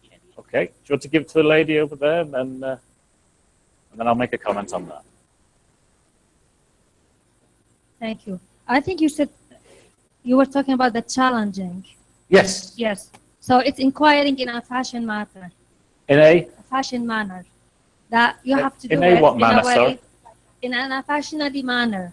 That you can't do it just for the heck of it. Okay, yeah. In our neck of the woods. And I think this is one of the major challenges for us as students, and I agree totally with my colleagues, that we think that criticizing means you have to come up with the other view.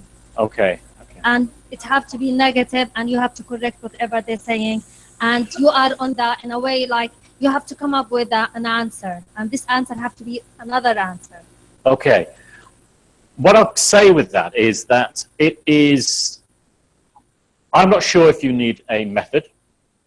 My concern is that a lot of students I encounter in business and management, not English literature, find criticism very, very difficult. So for those students that find it very difficult, if we can't give them a method or some guidance, then what are they going to do? There are some people, we have some in the corner here, I think, who are almost naturally critical. You can never stop being critical. But that's not the case with business and management students. With English, we can get a lot more philosophical, can't we? I just wanted to give you an example of an MA thesis or MA dissertation. Oh, okay. And it's by this young lady right here, Ahlam, whose defense is in about a week's time. So this is very much of a discourse and a counter discourse sort of thing. The question of Palestine, a contest, the idea of contest and contestation, a contest between narrative and non-narrative. Two things. In Ibrahim Nasrallah's Time of White Horses and Carl Phillips's The Nature of Blood. So this is very much of what we're talking about here. So you have this idea of discourse and counter-discourse, narrative and non-narrative, and this argumentation, and her trying to understand the affiliations of both writers, where they're coming from, and why they think the way they think. Okay. So very interesting, very good. Again, my issue is though, what about business and management students that don't have that way of thinking? How do we move the general management students, general management faculty, just on a stage? Not to the level perhaps where you are thinking, but to a deeper level of criticism than what they're currently doing. That's the challenge. Within management and organization studies, we have a group of academics called critical management studies. It's a field. And they are very, very critical all the time. And that's great for them. But the vast majority of management students are not. So how do we reach out to that vast majority and help them become a little bit more critical? Because I think the danger to some degree is that we could alienate the vast majority because there's almost the notion of criticism or the word critical has been colonized by a small group in management studies. I accept it's not the case where you are. Okay, so to some degree, I don't know if you need a methodology, but it might help some people. And that's the key thing, I think. Okay. So one could hardly argue that we would not want teachers who are educating our children or business majors who might be responsible for improving home, okay, to develop the capacity to think critically. Okay. We all need, none of us in this room, I would suggest, do not need to develop the way that we think. Thank you. If there is no methodology of critical criticism, so I asking about why you hold this workshop. Okay.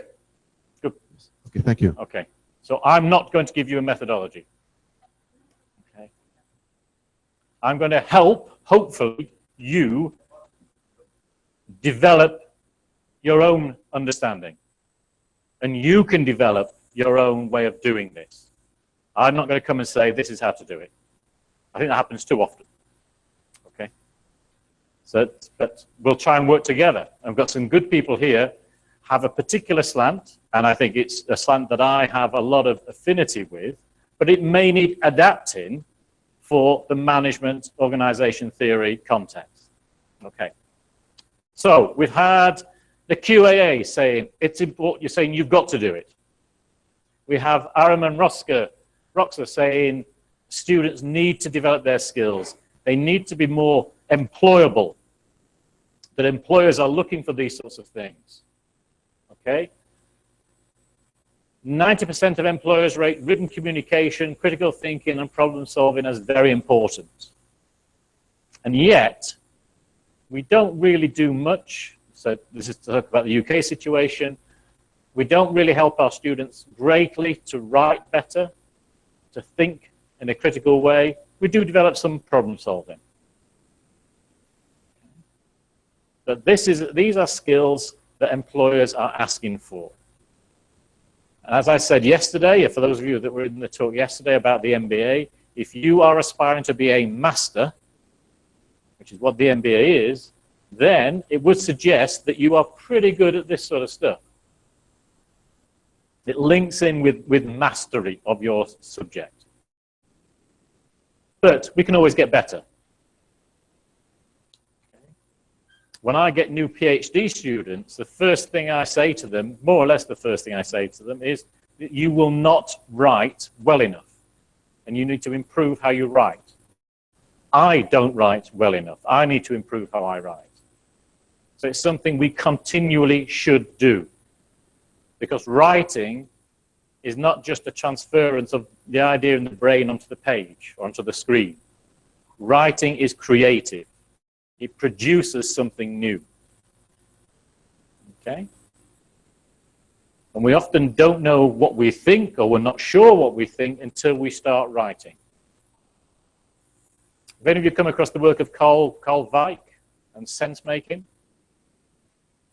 Carl Weick has a very nice expression where he says, how do I know what I think until I say it? It's only once I've said it and I reflect upon what I've said that I understand what I think. Okay, so there's a whole issue there about cognition and a preference for a sort of cognitive approach to a more sort of embodied approach, which we won't get into, but I think is quite interesting.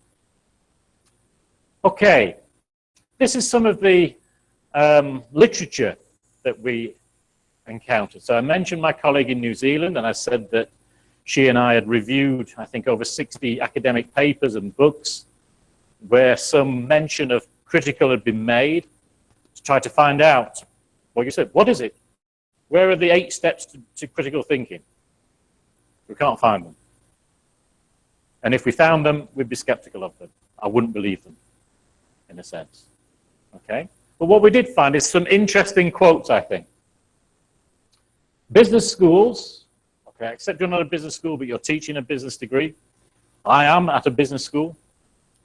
Have a particular role to play in society, namely to promote critical thinking. What Mintzberg goes on to say, Henry Mintzberg, have you heard of him? Yep, okay, so very famous author, very good author, very good writer. He suggests that one of the roles that business schools have in society is to help people to think critically. He says, you don't get this from management consultancies. You don't get this from training organizations. You should get it from business schools. The business schools should help their students to think critically.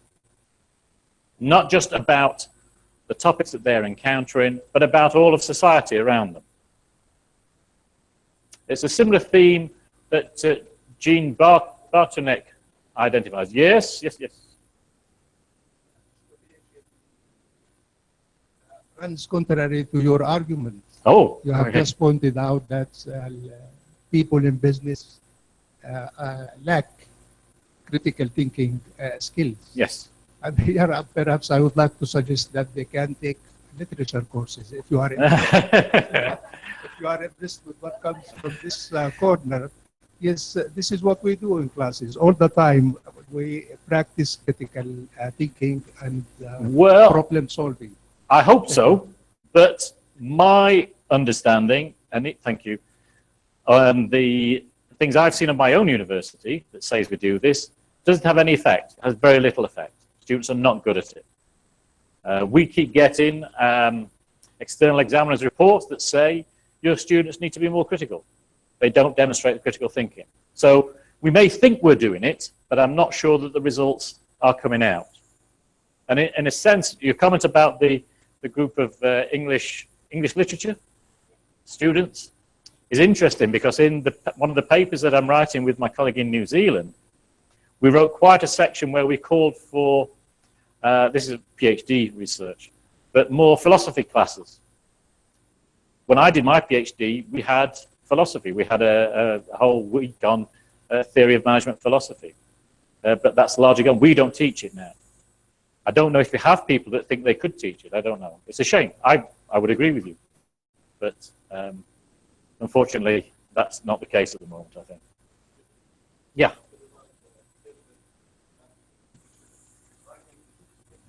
Sorry, do you want to over the mic? Thank you. Writing is creativity, as you said, as you mentioned. So poets are and novelists are good critical thinkers.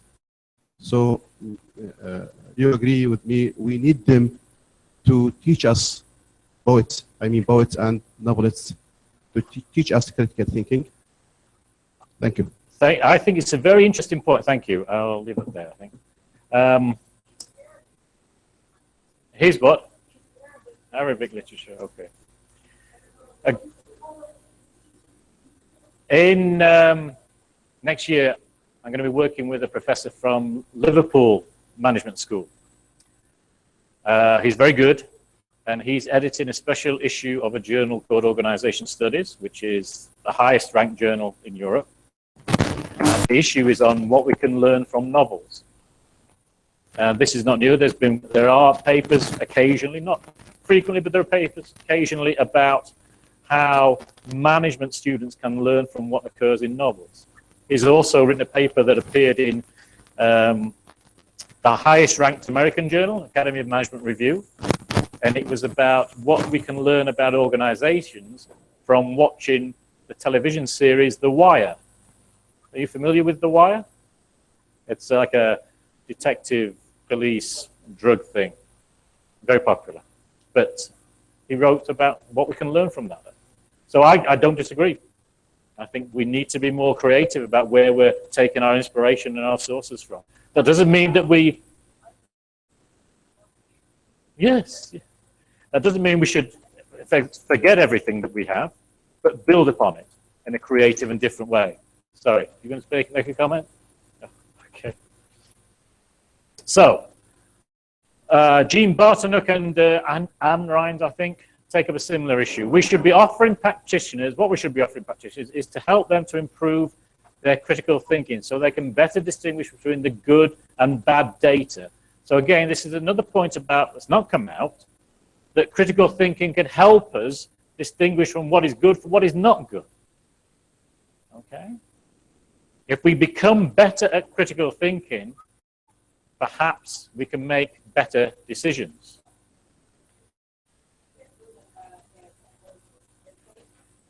I think it is, yeah. I think in terms of what is good and what is bad is part of the whole process. But I think to make a general point, I won't make any political statements, but what has happened recently in the United States, what has happened recently in the UK, maybe better critical thinking may have produced different results. I certainly think, certainly in the UK, which I'm much more familiar with, better critical analysis from the journalists would have been much welcomed, I think, rather than too accepting. So it's a general societal thing.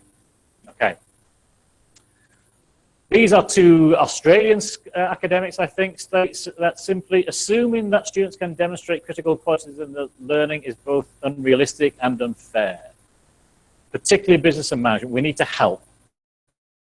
When I first became interested in this 10 years ago or so, I changed the assessments in my modules. Instead of saying evaluate, analyze, consider, I wrote critically evaluate, critically analyze, critically consider. But I didn't really know what that meant. But I just thought we should be doing something. But I think what this says is we cannot just do that. We cannot just say critically do something unless we tell students or help them to understand what we mean by critically. And that's in a sense perhaps the task for this afternoon. Rather than me telling you what we mean, is for you to figure it out within your context, within your particular areas. The last quote then picks up on this. Educators find the task of cultivating criticality harder than expected. Does anyone disagree with that? Not you. All our management studies students, our business studies students, find it difficult to be critical. If they don't understand it. Because I find it difficult. And my colleagues find it difficult. And it's something we have to practice. And often, and again, you're going to see this afternoon in an exercise, academic papers that you may read may be uncritical. Okay? And once I talk to students in the UK about this and they're on board with it, they agree with it, and I say to them, right, when you go to an academic conference, and generally they go to very good conferences, I say to them, okay, about 85% of the papers you'll hear from academics will be terrible. 10% will be okay, 5% will be really good. And it's those 5% that you really want. So a lot of what is produced under academic work is actually quite poor. I review for journals. and I review for conferences, and I reject a huge number of papers. One of the reasons is sometimes a lack of criticality, a lack of awareness, claims that are made that are ridiculous for the data that's been collected. When I go back, this is for my PhD students as a whole, so there's a group of PhD students, I'll be giving them an assignment where they have to take an article that I've identified for them, and they've got to critique the article. And it's very easy to select. I can select any article because they are generally not that good. Sometimes they're interesting, and you can take bits from them, but the really good articles are very, very rare. Okay, so Open University Business School MBA. This is what we promise our students when they come on the MBA with us in the UK. When you have completed your MBA, you will be able to, so this is what they will be able to do. Think critically and creatively. Manage creative process in yourself and others. Organize thought, analysis, synthesis. We've got a bit of Hegel coming out. And critical appraisal, including to identify assumptions, which we've had previously. Evaluate statements in terms of evidence. We've had evidence previously. Detect false logic. So we haven't had that. It's that detecting falsity that we've not had yet. Or reasoning, identify implicit values, define terms adequately and adequately generalize appropriately. So this is what we promise our students. So if we promise our students, we've got to do it. So we're making some progress, but there is a recognition that we need to do more. And as I said, that's why I did the 10-week pilot project, and that's why we're going to do more work on this next year. But that situation, sorry, there's a microphone there. That situation, let me just finish and I'll come to you. That situation is not unusual to the Open University. Every university in the UK will say these things. Every university in Europe, in Australia, in North America will say these things. Whether they're actually doing it is another matter. And when we've presented this work and say, we don't think organizations are doing this, we don't think business schools are doing this, no one has come back to us and said, oh, well, we are, and here's the evidence. Evidence again. Okay. Okay, good.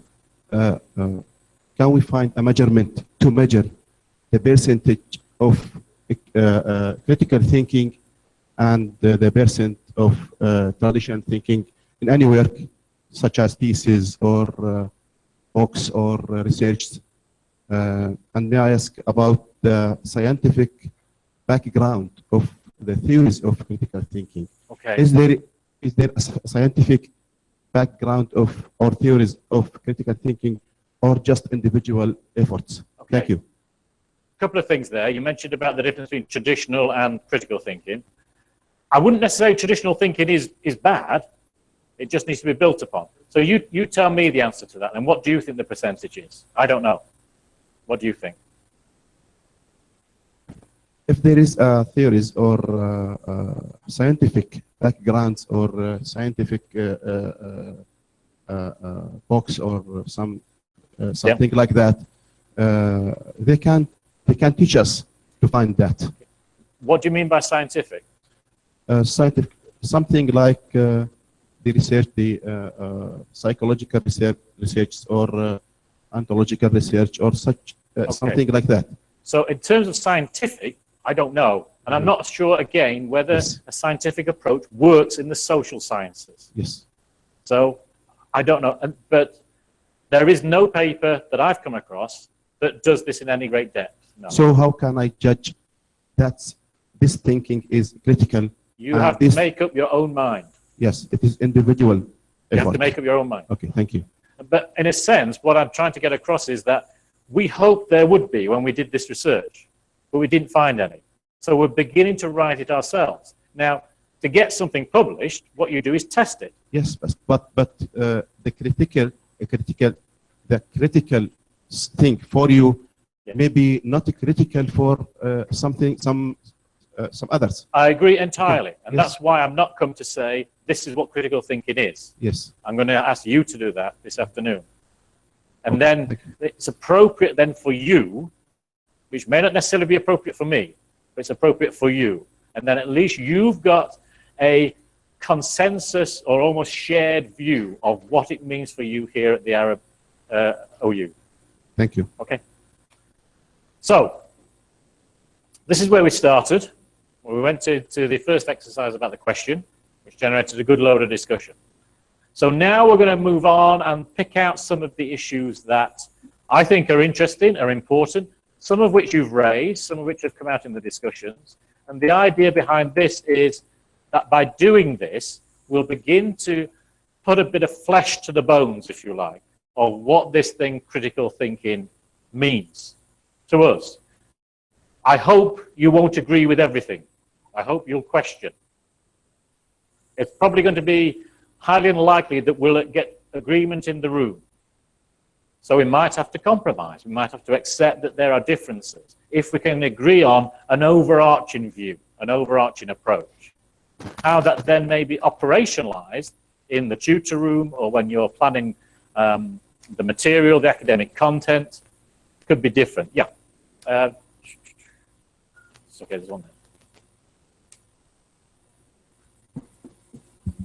Thank you, Dr. Alice. Before moving on, I just want to get this Okay. straight that I understand what you're saying. So in a way, in business, building our operations or building the strategy of our operation, being critical means choosing what works for your operation in order for it to survive and sustain its, That could be part of it, yes. It could be about being more thoughtful around what we traditionally accept. So instead of whatever exists, in a way, like think globally but act locally. Could be, yeah. So in a way, okay. So as we go through, there might be some terms that we can discuss more specifically. Okay, so what we focus upon when we think critically, when we think critically, that's even more critical. We need to distinguish between the idea, concept, work, text, or theory and the person. This was mentioned a little bit with our friends from the English literature, where they said, and I agree with them, about the author and the affiliation of the author. Is that important? But to some degree in the classroom, I think students find it difficult to critique what they see as important work. Yes, okay. Do you want to get the microphone? You are talking, there is no standard method to measure critical thinking. No. Okay. So can I suppose critical thinking is measure itself? Critical thinking is measure critical thinking. Well, I wouldn't use the term measure because that's a quantifier. I suggest it can be quantified and turned into a number. I don't think it can be. But it may be, you're right, in terms of what is good criticism against what is bad criticism. Now, I'm going to give you some examples this afternoon, quick examples to look at. And I want you to tell me which you think is better than the other. Because I think distinguishing what you think is good criticism from not so good criticism, again, is a skill to develop. Okay.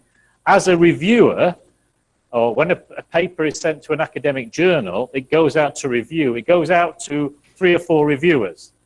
And the reason it does that, and not just to one, is because the editor wants the different views. Okay, so there's no one correct criticism. There's no one super critic who can do it for everybody. So we all try, but we can all get better at it. Okay, so distinguish the idea, concept, work from the person. Okay, in strategy, which is my field, of course, there's a gentleman by the name of Michael Porter. I don't know if you've heard of Michael Porter. Okay. Everybody's heard of Michael Porter if they do the MBA, I think. And he has a model. He has many, many things. But he has a model, Porter's 5 forces. Okay. I think because he's a very well-established American academic, he's been around for a long, long time, he's very, very sort of famous, to have his name attached to a model is problematic, because it means, I think, that students perceive that if they are criticizing the model for the 5 forces, they are also criticizing him. When really, they're not. It's just his idea. So academics don't help themselves with this, because often academics want to be identified with their idea very clearly. So we have Hegel's triad. Okay? A very well-established German philosopher. So who are we to criticize that, to disagree with that? But we can do. Because when we're looking at things like models, ideas, or concepts, that's what they are. There is no model, idea, or theory that is perfect. They can all be criticized. They should have strengths. Even Porter's 5 forces has strengths, but they have limitations. Okay? They're not perfect. So as a critical thinker, as a student, and as an academic, as a tutor, our role is to not present these things as if they cannot be critiqued, but to critique them ourselves and encourage our students to critique them, and accept that our students' critiques are going to be clumsy. They're not going to be as sophisticated as what we would do, I would suggest. But still, it's important that students do this, that they have a go. And I mentioned yesterday in the talk about critical thinking. You're doing an MBA, for example, for 3 years, at least for 3 years. So we would expect that you become better at criticism throughout those 3 years. So early attempts at criticism that my students do in their first year, I will praise them no matter how terrible they are. Okay? Because I just want them to do it. Or my PhD students, when they begin being critical, I just want them to do it. Okay? So I don't want us to say something that means then they're reluctant to do this. But I accept they need to do better and better and better and better and better, because I need to do it. So one thing we need to do is to not necessarily associate the person with the model. Because that person ultimately is just like you and me. I see them at conferences, they make mistakes, they walk into walls, they have too much to drink, they do all the things that I do. They're just people with a good idea. But that good idea is not perfect. All ideas, concepts, bodies of work, texts, or theories are and should be open to criticism, but never the person. Okay? So everything you are encountering, this talk today, the handout, the next book you read, the next article that you read, the next PowerPoint you see, can be criticized. It may not always be worth criticizing, but you should never feel afraid to criticize. But never criticize the person. The idea, not the person. We should not hold back from critiquing the work of students. Not to criticize the students. Okay, so when we are giving feedback to students, it's wrong again to overpraise students. And as an external examiner, I get examples of work, and sometimes I think the feedback is too positive. Okay? I think you have to balance that with a feedback that is generative, that helps produce something better. Someone mentioned the other day, I think it was at the Open University last week, that they adopt what they called a sandwich approach to feedback. They praise, then they say what can be improved, and then they praise again. What do you think about that? Is that a good idea? I don't like that. Because, in my experience, what the student takes is the positive. They leave the bit in the middle. It's difficult. I think you have to know the student to some degree. But, well, I think you have to say what's good about what they've done, what works about what they've done, what you found interesting about what they've done, but you also need to identify, I think, what they can do better. Could be. I didn't like it. Maybe I was hungry and I wanted a sandwich. I don't know, but maybe. But I just have a concern that students, when they get their feedback, and my son, when he went through university a few years back, he would share his feedback with me. And he knows that I would always criticize him. And I think, well, the feedback is very positive, but your mark is 68, 75. So that still suggests that there's another 25, 30 marks available. You can do better. And I think this perhaps goes back to something that was mentioned earlier about how we are with ourselves. Are we our own strongest critic? That's a good term. Because I know every piece of work that I've ever done, every exam I've sat, every thesis I've written, every paper I've had published, could be better and should have been better. It can always be better. So what I want, if I give my paper to a colleague to read and say, I'm thinking of sending this to a journal, what do you think? I don't want that colleague to say, oh, I think that's great, Alex. I don't want that. I want them to tell me, well, I think this needs changing. I think you could do that. I think you could move that more. You need more here. Take this bit out. I might not do that, but I want that from them. So at least then I can think about it. So I think as well as getting feedback from tutors, students should also develop in themselves self-criticism. Never be satisfied with what you've done. Or, if you are satisfied with it, accept that it's not great. And if I send a paper off to a journal, it suggests that I'm satisfied with it, but I know it's not perfect. And I think for students, develop that. Because I think it is difficult with tutors. How do you give feedback to students that won't demoralize them, but will get across it can be improved, it can be better? I don't know how to do that. I'll get advice off anybody on how to do it. Maybe the sandwich approach is the best approach. But I just thought, I know what that person would do. They will take the first bit, they'll take the last bit, and forget the bit in the middle. That's really important.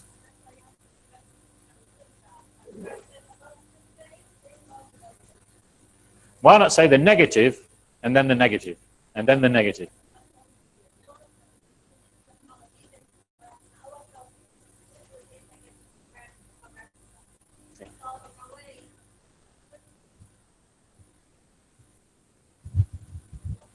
I'm a student. If I'm going to criticize a teacher, or if I'm a worker and employee criticizing my employer, that means I'm going to pay for this dearly. Okay. Because most of the time, criticism, as you said, it's not directed toward the work, but they take it toward a person as a person. And this is one of the major challenges in our neck of the woods. Yeah. So how do you do it? You first you have to do it in a diplomatic way, stating the positive thing, but then you go with all the negative you want to say. Okay. I think you've met all the wrong people on earth. Because our professors are not like that. They're not. No, they tolerate criticism, and when they give us criticism, they mention the good points. On our TMA, we have the good points part and the negative points, and they comment on every single idea or quote, and they mention the negative or the weak point, and in the second TMA, they check if you fix those points or not. That's in good. general, we're talking about the academic sphere here. So yeah, you didn't meet I those think there's an points. onus actually on, as students, there's an onus on students to know that they can critique theories, no matter how important the person is that developed the theory. There's an onus upon tutors when giving feedback to give honest feedback. Because you're not doing the student any good not giving honest feedback. But I know it's difficult. I know it's hard. Sometimes students are fragile sometimes. Yeah. I think the whole matter is about the style, your style in criticizing the other. If love is there, so nobody won't be hurt. I believe in that. So it's when I am mentioning your negative, the negative side of a paper, for example, in a good way, yeah, and I'm showing the student that these are weak point. You should correct them. Yeah. This will play a good role. I hope so. Yes. I think, again, it might be an issue where you have to develop a view here, you know, about how, as tutors, you're going to give feedback and how as students you're going to receive that feedback. Okay. We should encourage criticisms of our ideas, but criticisms of ourselves should not be tolerated. It's a bit strong. So you can criticize my ideas, everything I'm talking about today, but don't criticize me. Is that fair? Yeah, I sort of think that's okay. Yeah. No? And unfortunately, we often associate ourselves so closely with our work that a criticism of our ideas is taken as a personal criticism. I think that I've seen that happen in academia. So I know colleagues at the Open University in the UK who will not submit a paper to a particular conference because that conference has a 50% rejection rate. It's a very good conference. It happens every year in the United States and in Canada. But I know colleagues don't submit there because they don't want to get a rejection. They're afraid to get a rejection. And getting a rejection is hard, but you have to get used to it because that's going to happen. Okay. I think a lot of it lies in academia. As a student as well, if you think about it, you're going to spend most of your life as a student being told you need to improve. Yeah, you might get a bit of praise at the end with the thesis when that goes in, but you're still going to be examined on it. Is it an internal examination or external? Okay, so the external may say, oh, no, this is not for me. But we, I'm sure you do here, we coach our students in this. The gentleman I mentioned at Liverpool that I'm going to be working with, I at first got him down to examine a student of mine. That student I mentioned to Marwan happened to be from Syria. One of my students who got his PhD, and this he was examined by the guy from Liverpool. And before the examination, the guy from Liverpool, his name's Mike, said to me, what do you want me to do? And I said, I want you to be as hard as you want with him. It's a PhD. It should be a proper examination. And it was. It was a 2.5-hour examination.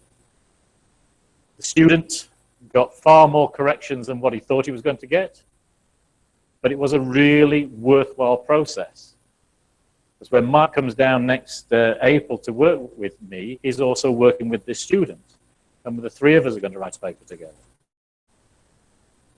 So there is an issue about you need to prepare yourself for rejection and for tough questioning. And I don't see anything wrong with that. If I'm examining someone, I will examine them. My PhD was a verbal examination for 3.5 hours. Okay, that's fair enough. I will do the same if I'm examining. Okay.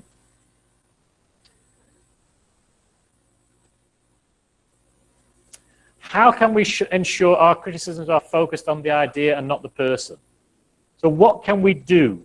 Maybe this is something, what you mentioned. What are the sort of methods or tactics we can use to ensure that we don't criticize the person, but that we focus our criticism on the idea?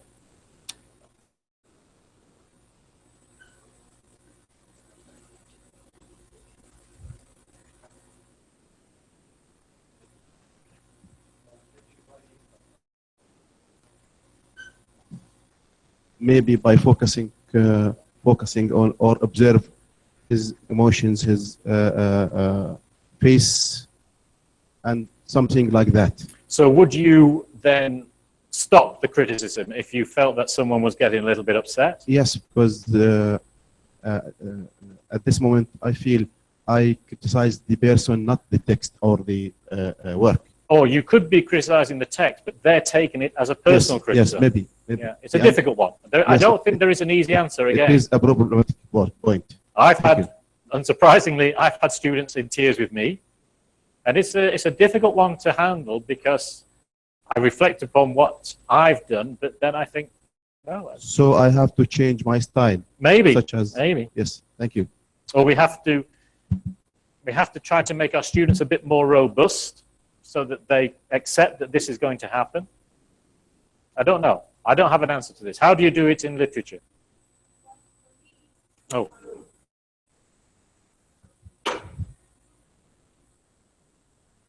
Thank you. For me, I think I'm going to go back to your sandwich example. I always begin with trying to find something positive to say, of course, not about the person, but about the text, about what is written. So I would always begin with the positive. No matter how weak I feel an argument is, I try to find something positive, begin in that way, and then say, but this work can be improved by, and discussing how this work can be improved. And then I would end off with sort of an encouraging remark. I mean, it doesn't have to be like positive like the first part, but sort of encouraging remark. So I think, well, it's going to be a lopsided sandwich in this way. You have a hard top and sort of a lot of stuff in the middle, but then the bottom, I don't know how it's going to hold. But I mean, I think this is the best approach. And by beginning in a positive way, you can avoid, you know, the sensitivities and negativities that may be created. Okay, I don't think there's an easy response. I think it is something that, I think it is something that you develop a sensitivity towards. I think there's an issue of priming the student beforehand and almost to lead them as to what to expect. Okay, so that they come in a sense, not believing they're just going to get praise, or that they meet you just thinking they're going to get praise, that there will be a balance of praise, but there will also be issues identified to improve, which goes back to your point in a sense. That is the role of a tutor, is to identify what can be improved and not just to praise. Okay, I need to, Dr. Tahrir, it's focus on the positive things in the context. But maybe the other doctors or other person, it's focused on negative in the context. So I think if you want to give a good evaluating for critical thinking, the person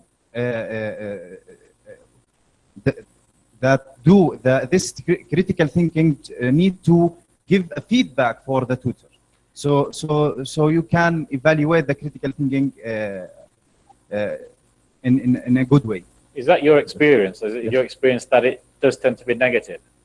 Yeah. Is that your experience of feedback? No, maybe I don't have experience, but I have reasons for this. Okay. That's fine. Thank you. Yeah, we have over here. Where's the other one?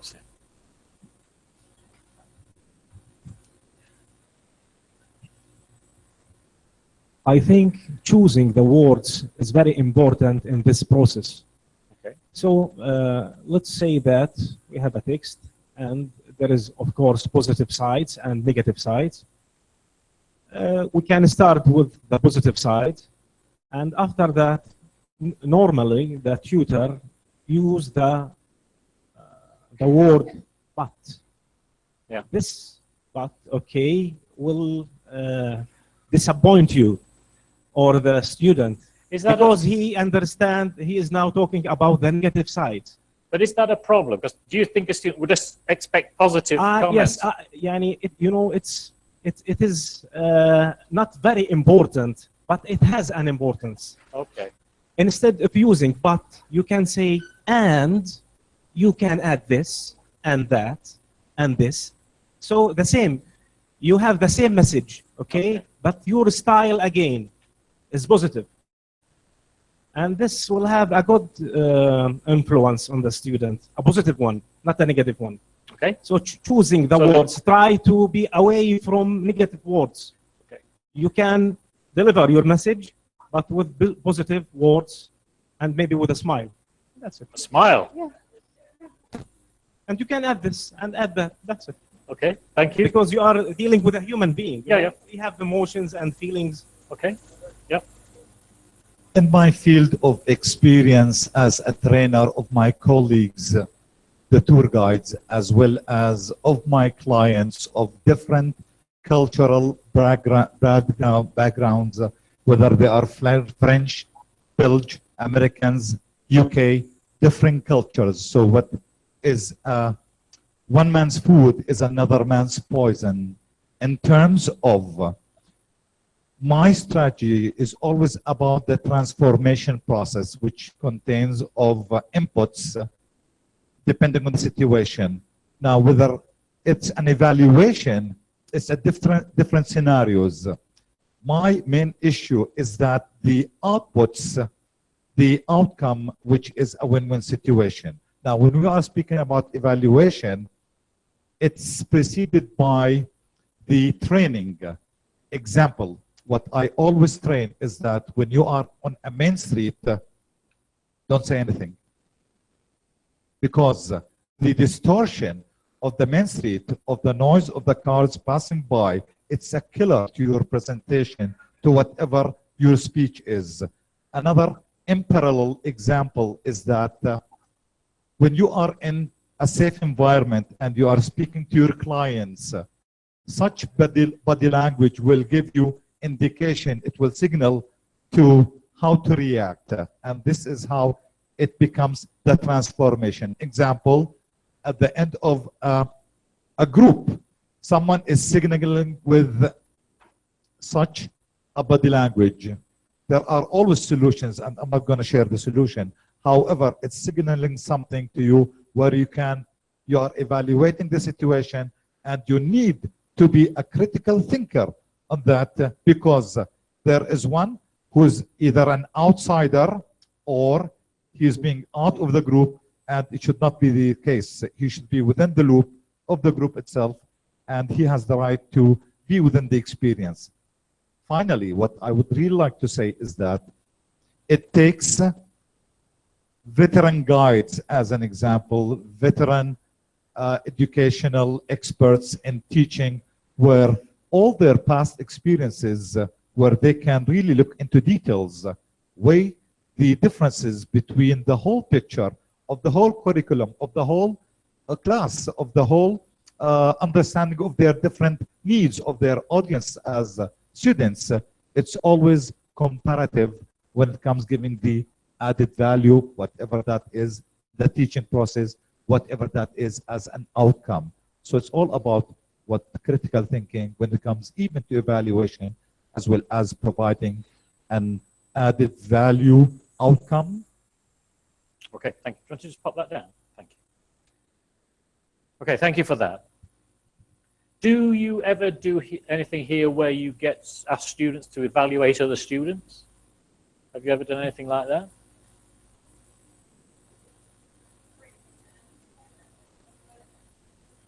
Pardon? Yes. Oh, in the input into that group. Okay. Would you ever do anything where you get students to sort of mark other students' work? Not really, but as an exercise. Yeah. And what's the outcome of that generally? How do the students mark against the tutors? They fight. In the UK, studies have been done that suggest that students mark other students' work harsher than do tutors. Yeah? So one way of, in a sense, getting students ready to receive feedback is to ask them to mark each other's work. Yeah? Not all the time, but just occasionally. Because generally speaking, as I say, it suggests that students mark each other's work harsher than do the tutors. What's the point? The point is that for the marker, it gives them an understanding of what to look for in an assignment. For the person being marked, they're getting feedback from a peer as opposed to a tutor. And go on. Finish. And are they authoritative with regards to? In a sense, they are authoritative in that they are a peer. They're not authoritative in the sense that the marks are taken as the mark for the assignment. It is an exercise. So we do it quite often with fellow academics in terms of reviewing papers.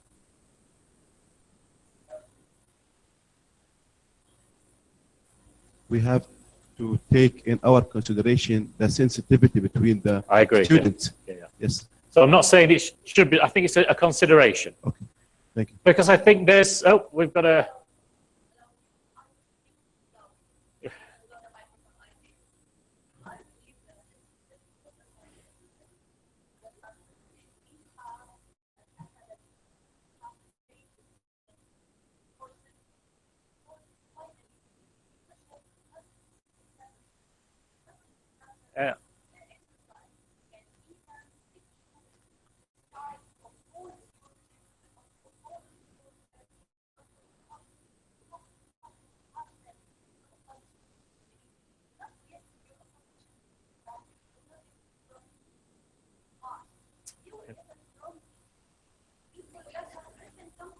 Yeah. Yeah.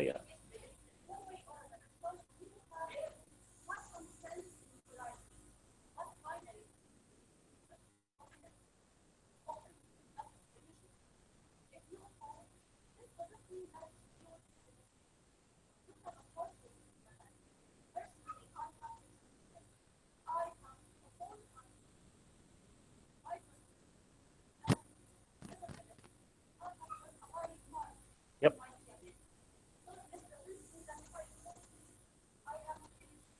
I agree entirely, but not all tutors feel confident enough to be opposed, as you say.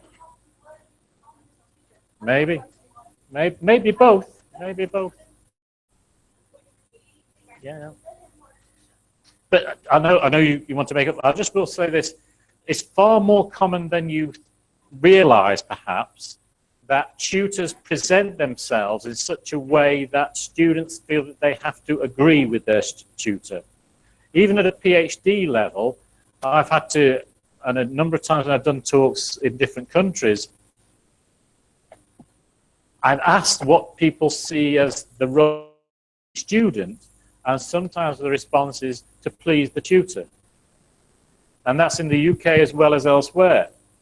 And some in a European country that shall remain nameless, the students there, the PhD students, refer to themselves as slaves of the professor. And that there is, but that is far more common than you may realize. So there's work to be done. Hello, Oman? Yes, I'll come to you in a moment, please. So there's far more work to be done. Yes, about that relationship, student-tutor relationship on both sides. And it's not easy. It's not easy to move from that very hierarchical relationship to one which encourages questioning, you say opposing, challenging, inquiry. It's not easy. But that sort of journey begins with small steps. Okay, and we're going to look at some of those steps, I think, next. Oman, do you want to say something? Egypt. Oh, Egypt. Right. We're going all over the world. Hello. Oman also. I just want to ask you, what would be your practical survival advice for someone in a lower position in the hierarchy when speaking to somebody higher up and who may not accept the criticism of ideas and concepts and may be associated to the person? Okay. Sometimes, what would be your practical survival advice? Okay, I think that's a very good question, and I haven't got an answer for it. It's very difficult. I know that doesn't help you much. But I think it's about initially understanding your situation. If you have someone in the hierarchy above you who will not accept any criticism, that it is very hard and maybe even foolish to try to give criticism. So I think changing that situation takes a long time. There's no easy, straightforward answer. What I didn't mention at the beginning, one of the things I'm doing next March in the UK is a meeting like this where the audience is not students or academics, it's all practitioners, all senior managers. And the title of that presentation is, do you really want your staff to be critical thinkers? Because I'm not sure that they do. I'm not sure they understand what they mean by that. And it's a first step next March to find out what people think. And I'll try and do more of those because at the moment I'm addressing this as an academic issue. But I do accept ultimately it has to go wider than academic institutions. But I don't know how to do that. I thought I would try by having a session, as I say, which is very much asking senior managers, what do you want? Do you want your staff to be critical thinkers? My assumption is that senior managers will say, we do in some instances, but not others. So it's about agreeing what can be the subject of critical thought and what is off limits. And I don't know. Until I've done the session, or many sessions like that, I don't really know. So I'm sorry, my answer to you there is inadequate, but to some degree, it just shows the amount of work that is needed in this area. Okay, we have a comment here? Thank you. I have here something to say. Yes, please. This is from Oman. Okay, yes, please. Okay. Criticism, whether we start highlighting the positive points or negative points, it's a culture dilemma. We don't like to be criticized. And this is for both tutors and students. And the only way is just to go through the process and learn until we reach a point that we accept to some degree others' opinion. So when you say we, who are you referring to when you say we? Both tutors and students. But is that within an Arab context or an Oman context or just generally? Arab culture context. Okay, okay. I think that's, in a sense, again, why I've not come with a definition and said, here it is. You have to decide that.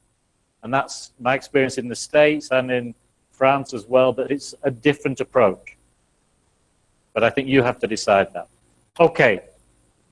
I think what we've identified a little bit with that, the discussion on feedback, is that we can, without meaning to, inhibit people from criticizing or from critical thought.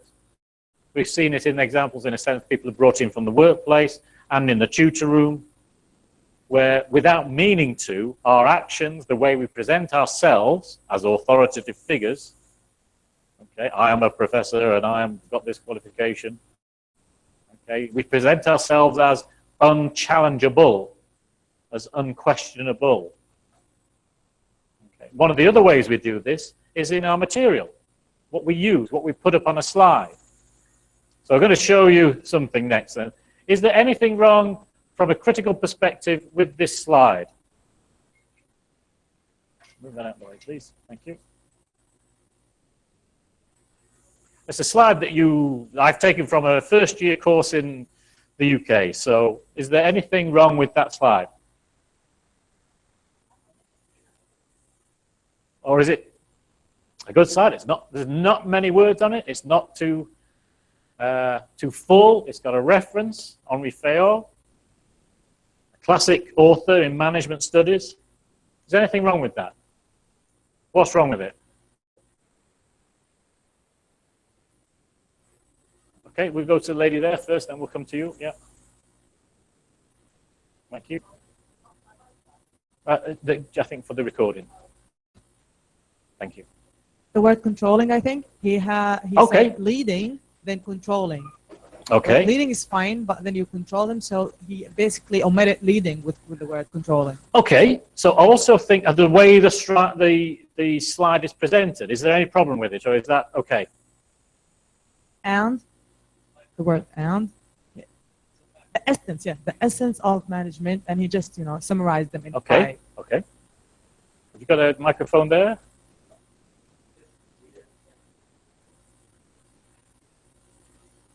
One word only. I think that we can add the probable essence. That's it. Sorry? The probable essence. The probable. Yes. Oh, okay.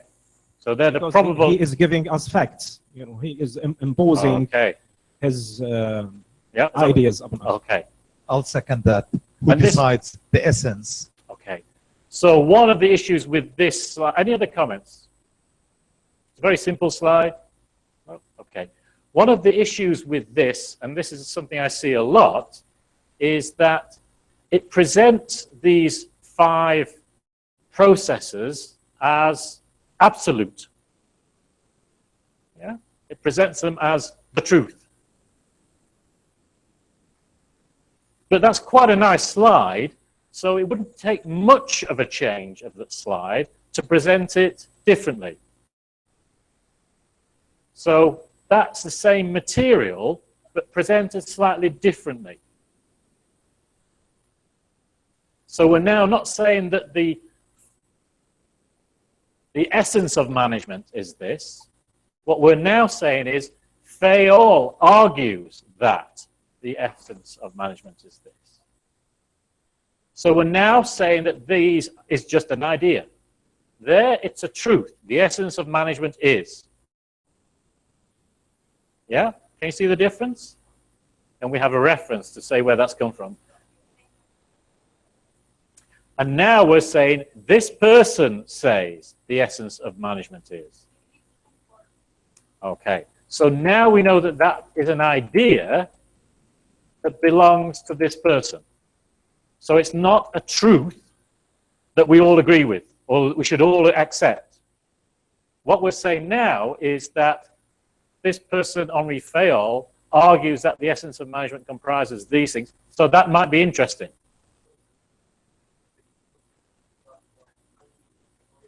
(1949), so a long time ago. But I created this slide. Okay, so there's no page number reference.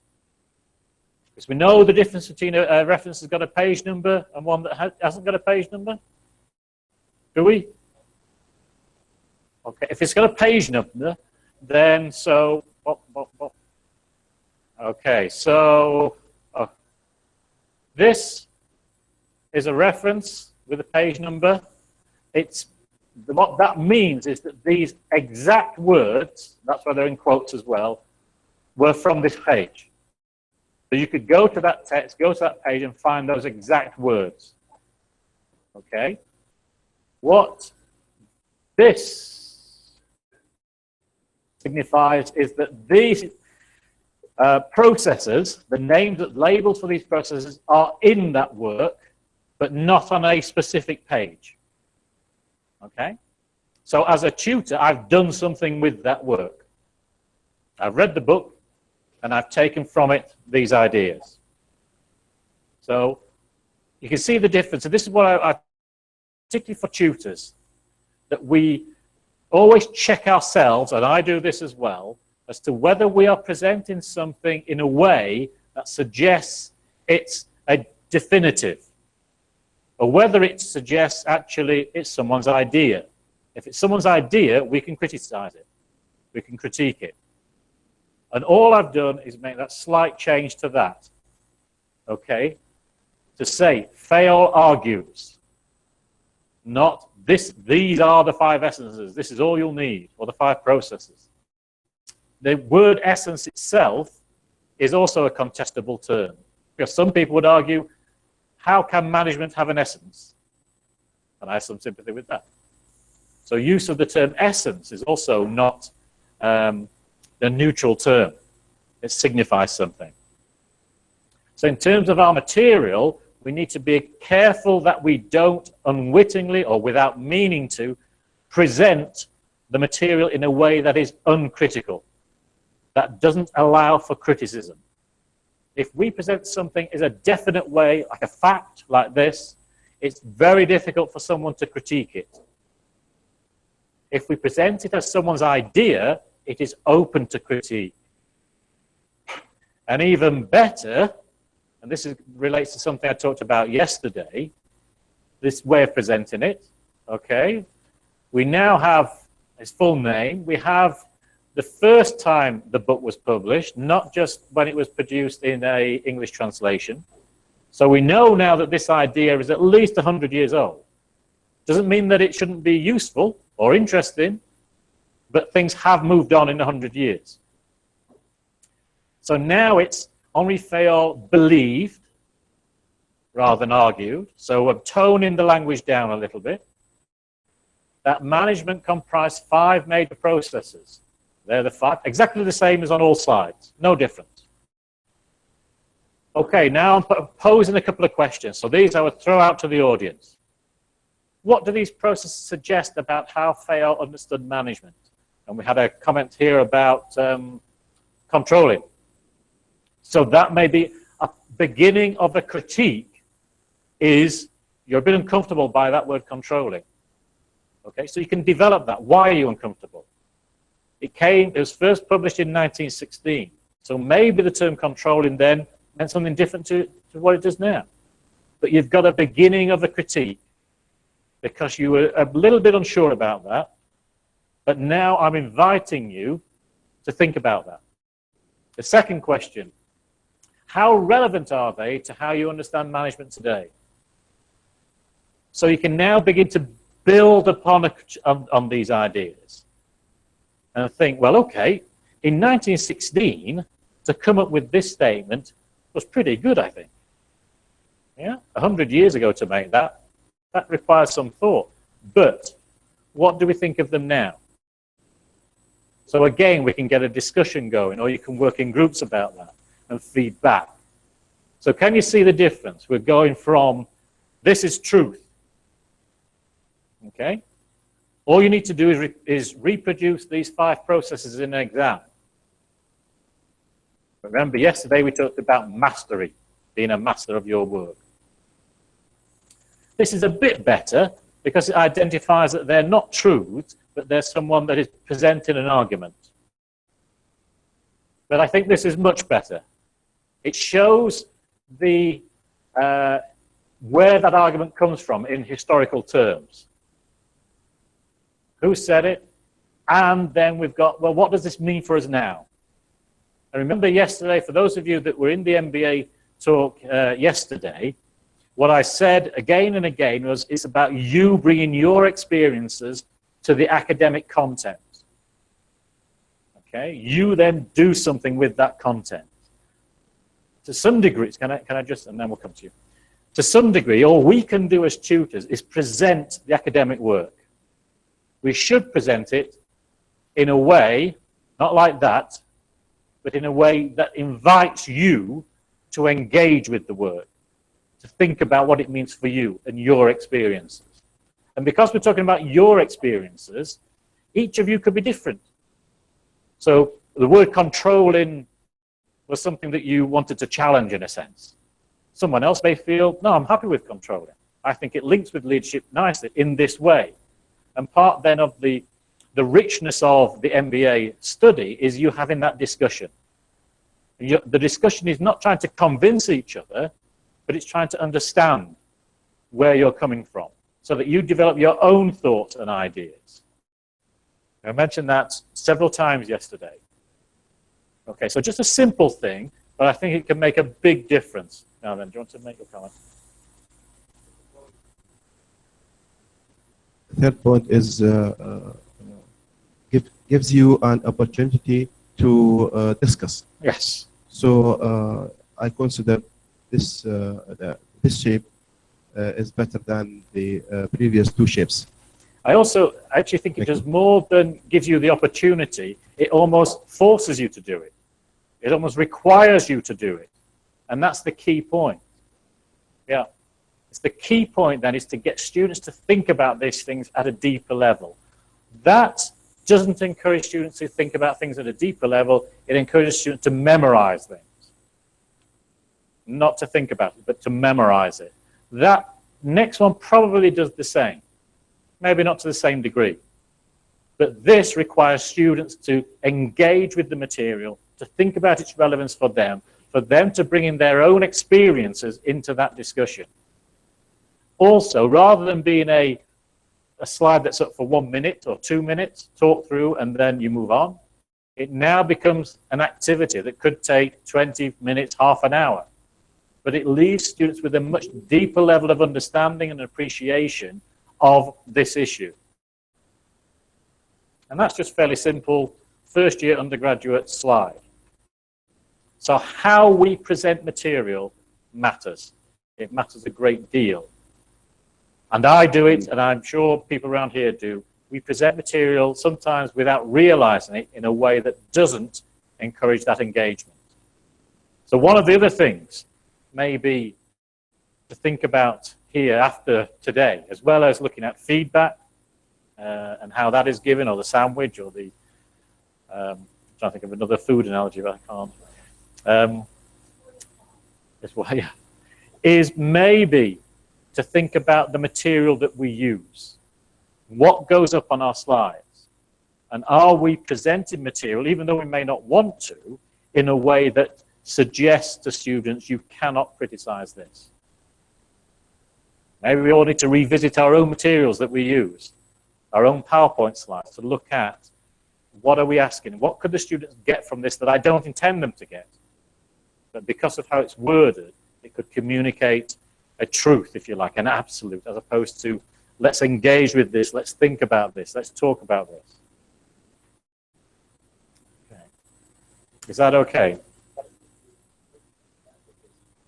Yes. No. Hello, this is Sahar from Lebanon. If I may make a comment. Yes, please do.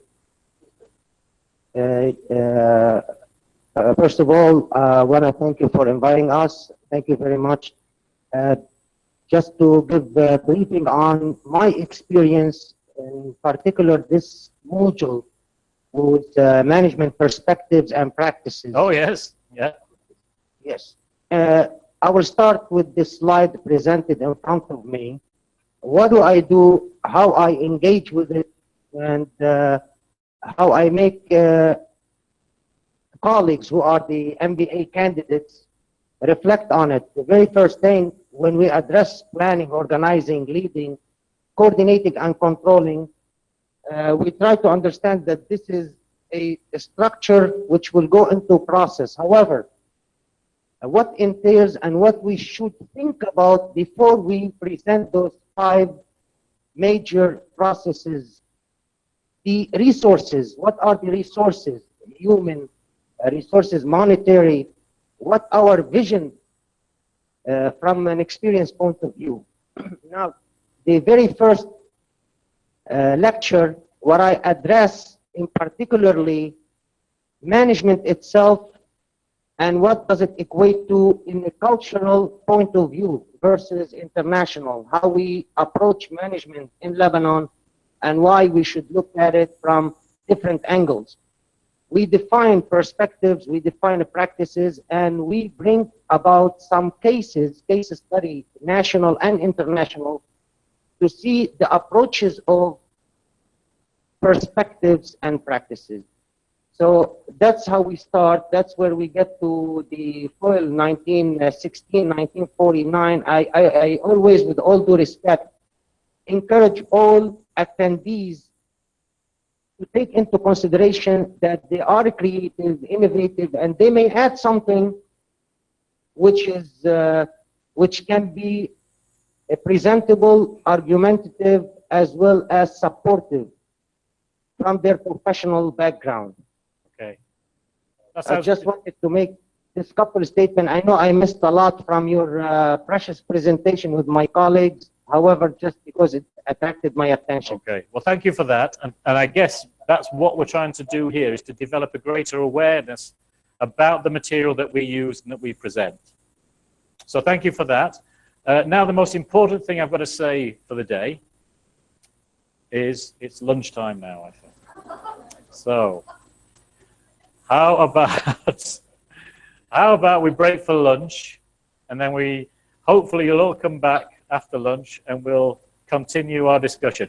Before we just go, is this okay? Is this sort of style okay? Does it work for you? Yeah. Okay. Good. Let's have a good lunch. Sorry.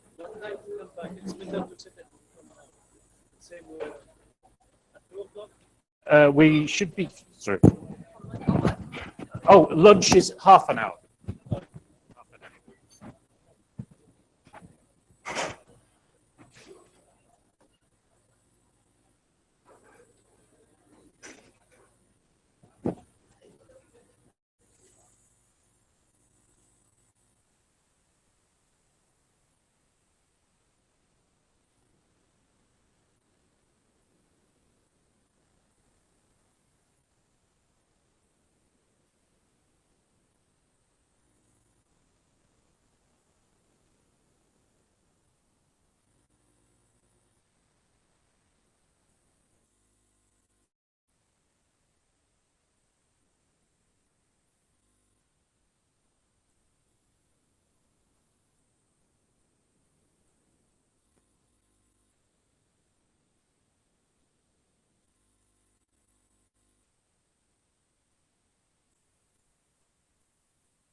please, if you want to get a drink or anything, food, and bring it back and carry on eating and drinking while we're talking, that's fine.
Okay, I will start, and I guess people will join us from lunch as and when they're able to.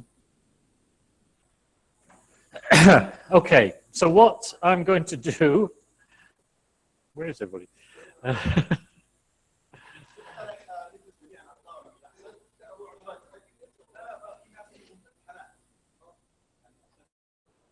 Yeah. Everybody move into the big table. Yeah. Come on, everybody. Get into the seats around here. Move on to the table now. There's plenty of room. Okay, so what we need to do is get the presentation back up.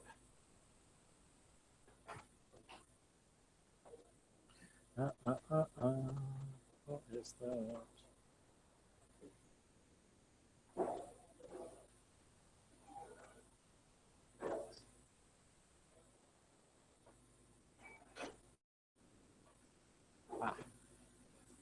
Yeah.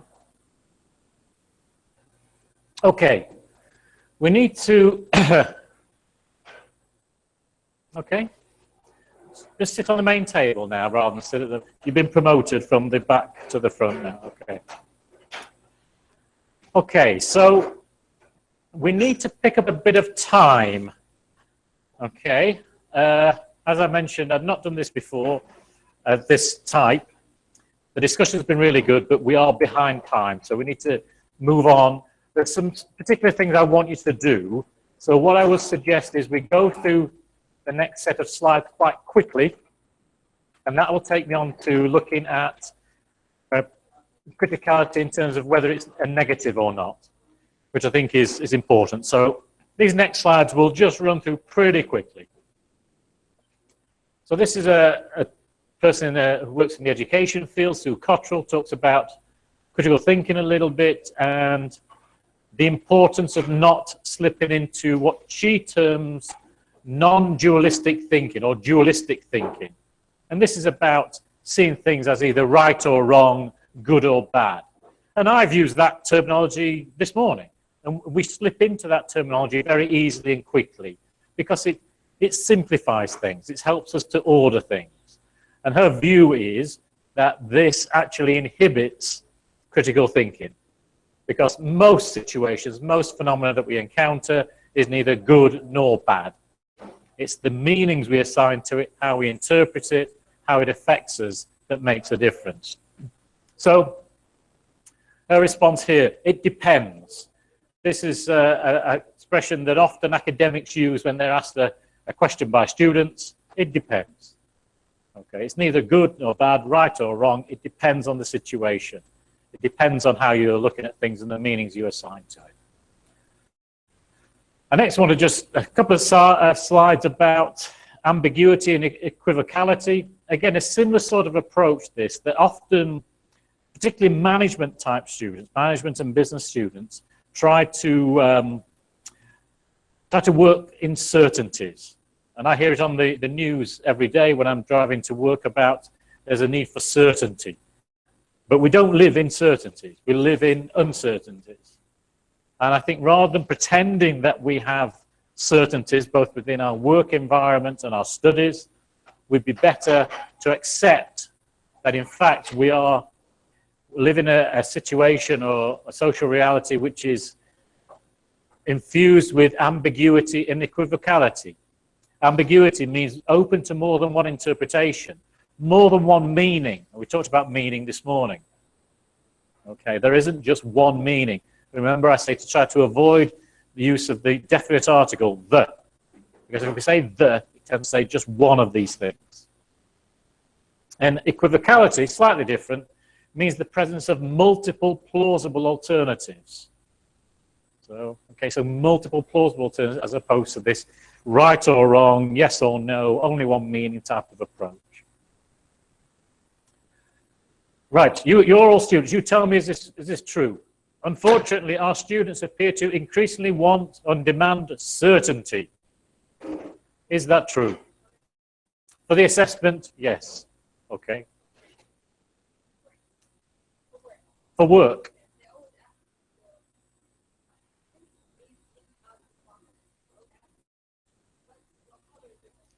Okay.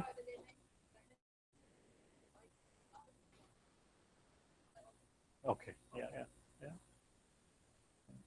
I think we certainly in the UK assume that our students want certainty and that they're uncomfortable with any notion of uncertainty, ambiguity, equivocality. But I do think that then negates the idea of critical thinking, where multiple meanings have to be held in tension, if you like.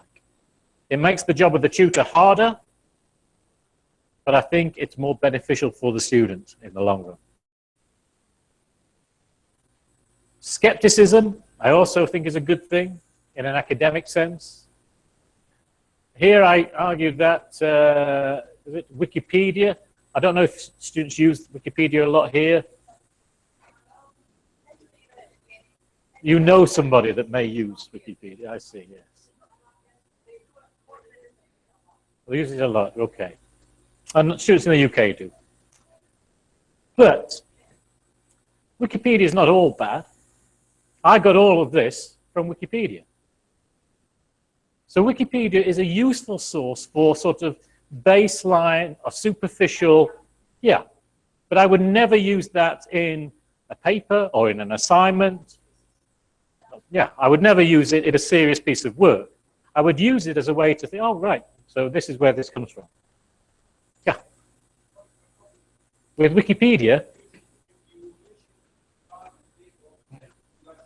okay, who wants to answer that?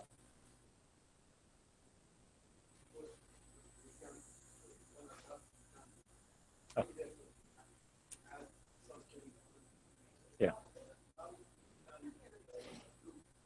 It's recorded. That person is specialist or not. Yeah. Thank you. Yeah. Anything to add? In addition to that, if you are arguing within a certain field, sometimes Wikipedia may not serve you as a tool to prove your argument. The main issue with Wikipedia is... Okay, and then we'll come back. Okay. It's good that you said what you did because it got this debate going, yeah. When you get to Wikipedia itself, the first thing they put in the Wikipedia that this information needs citation and it needs authenticity. So they themselves tell you that it's not an authenticated document. It's not cited document. God, say what you meant now. Okay.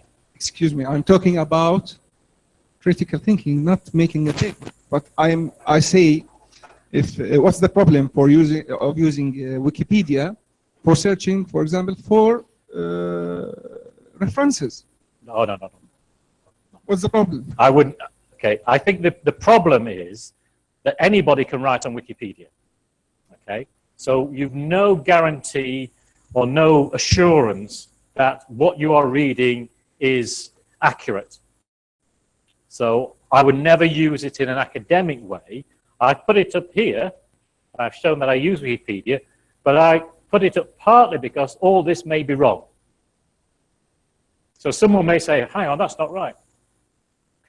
So Wikipedia is something that I would use as a very first level, but I would never use it for any serious academic work or during teaching or anything like that. Okay. I would use it just to get a bit of general background. Who is this? So Hegel, we had earlier. Thesis, antithesis, synthesis. So I might go to Wikipedia to think, what's this Hegel? What's he done? And then I would go to more serious sources. Okay. So skepticism, I think, is a good thing. I think you should all be skeptical in this positive sense. Sometimes skeptical can be used in a negative sense, in a derogatory sense. But I see skepticism as a good thing. And I would hope that you are skeptics in the true sense of the word. And then the job of a tutor is to persuade and convince. And that's where rhetoric comes in. We are all rhetoricians because we all want to persuade in how we talk and how we write. So now, today, I'm being rhetorical. I'm using a rhetorical construct, I'm using language to try to get across an argument I want to make. I think everybody should be critical thinkers. So that's the argument, in a sense, I'm trying to make during this session. And to do that, I'm trying to persuade you, convince you that this is a useful thing and an important thing for you to be aware of, to study, to take hold of, and to use. First set of slides I used were all about why we should do this. Yeah? So part of that was me trying to convince you this is important. Okay. Right. Does critical thinking mean negative? So this is point 3. We've already touched on a number of these things when we've been having our discussions.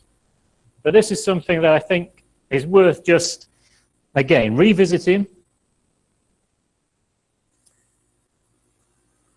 Because without realizing it, sometimes we can communicate the view that a criticism is a negative thing. Or it could be that part of our culture, that we've been brought up in the way that suggests that when something is critical, it's negative. It's derogatory in some way. Pardon? In a way, okay. Have you got a mic?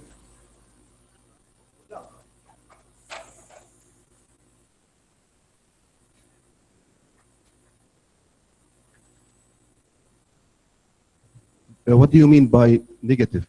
According to socially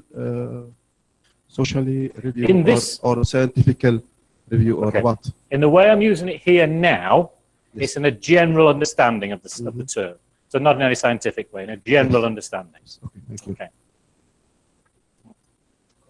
And depends on the aims of the author when presenting a presentation in a conference. And that is what the beautiful exchange between the colleagues in a conference takes place, give and take with regards to proving an argument, starting at one point, continuing at another point from another participant, and so forth. So it really serves if there is a counter argument, if there is a counter perspective of a challenging colleague to a first colleague owns that view, it happens, and I've been witness to that. Okay. So, in a general sense, and again, this comes from the same book, Sue Cottrell's book, for some tutors and students, criticism means negative comments. Okay, and we've discussed that. Yeah. Well, possibly, but I want to look at criticism itself more broadly. Okay. So some tutors giving critical feedback will only focus on what they say is negative aspects, but we talked about the sandwich earlier, so that's more positive than negative, isn't it?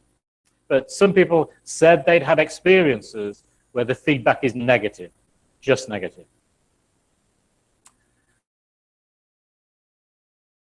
Well-known theory idea because they understand it to be negative activity. And again, we looked at that very early on when we talked about famous academics and their theories, and it's difficult for students to feel they can criticize the theory of a famous academic.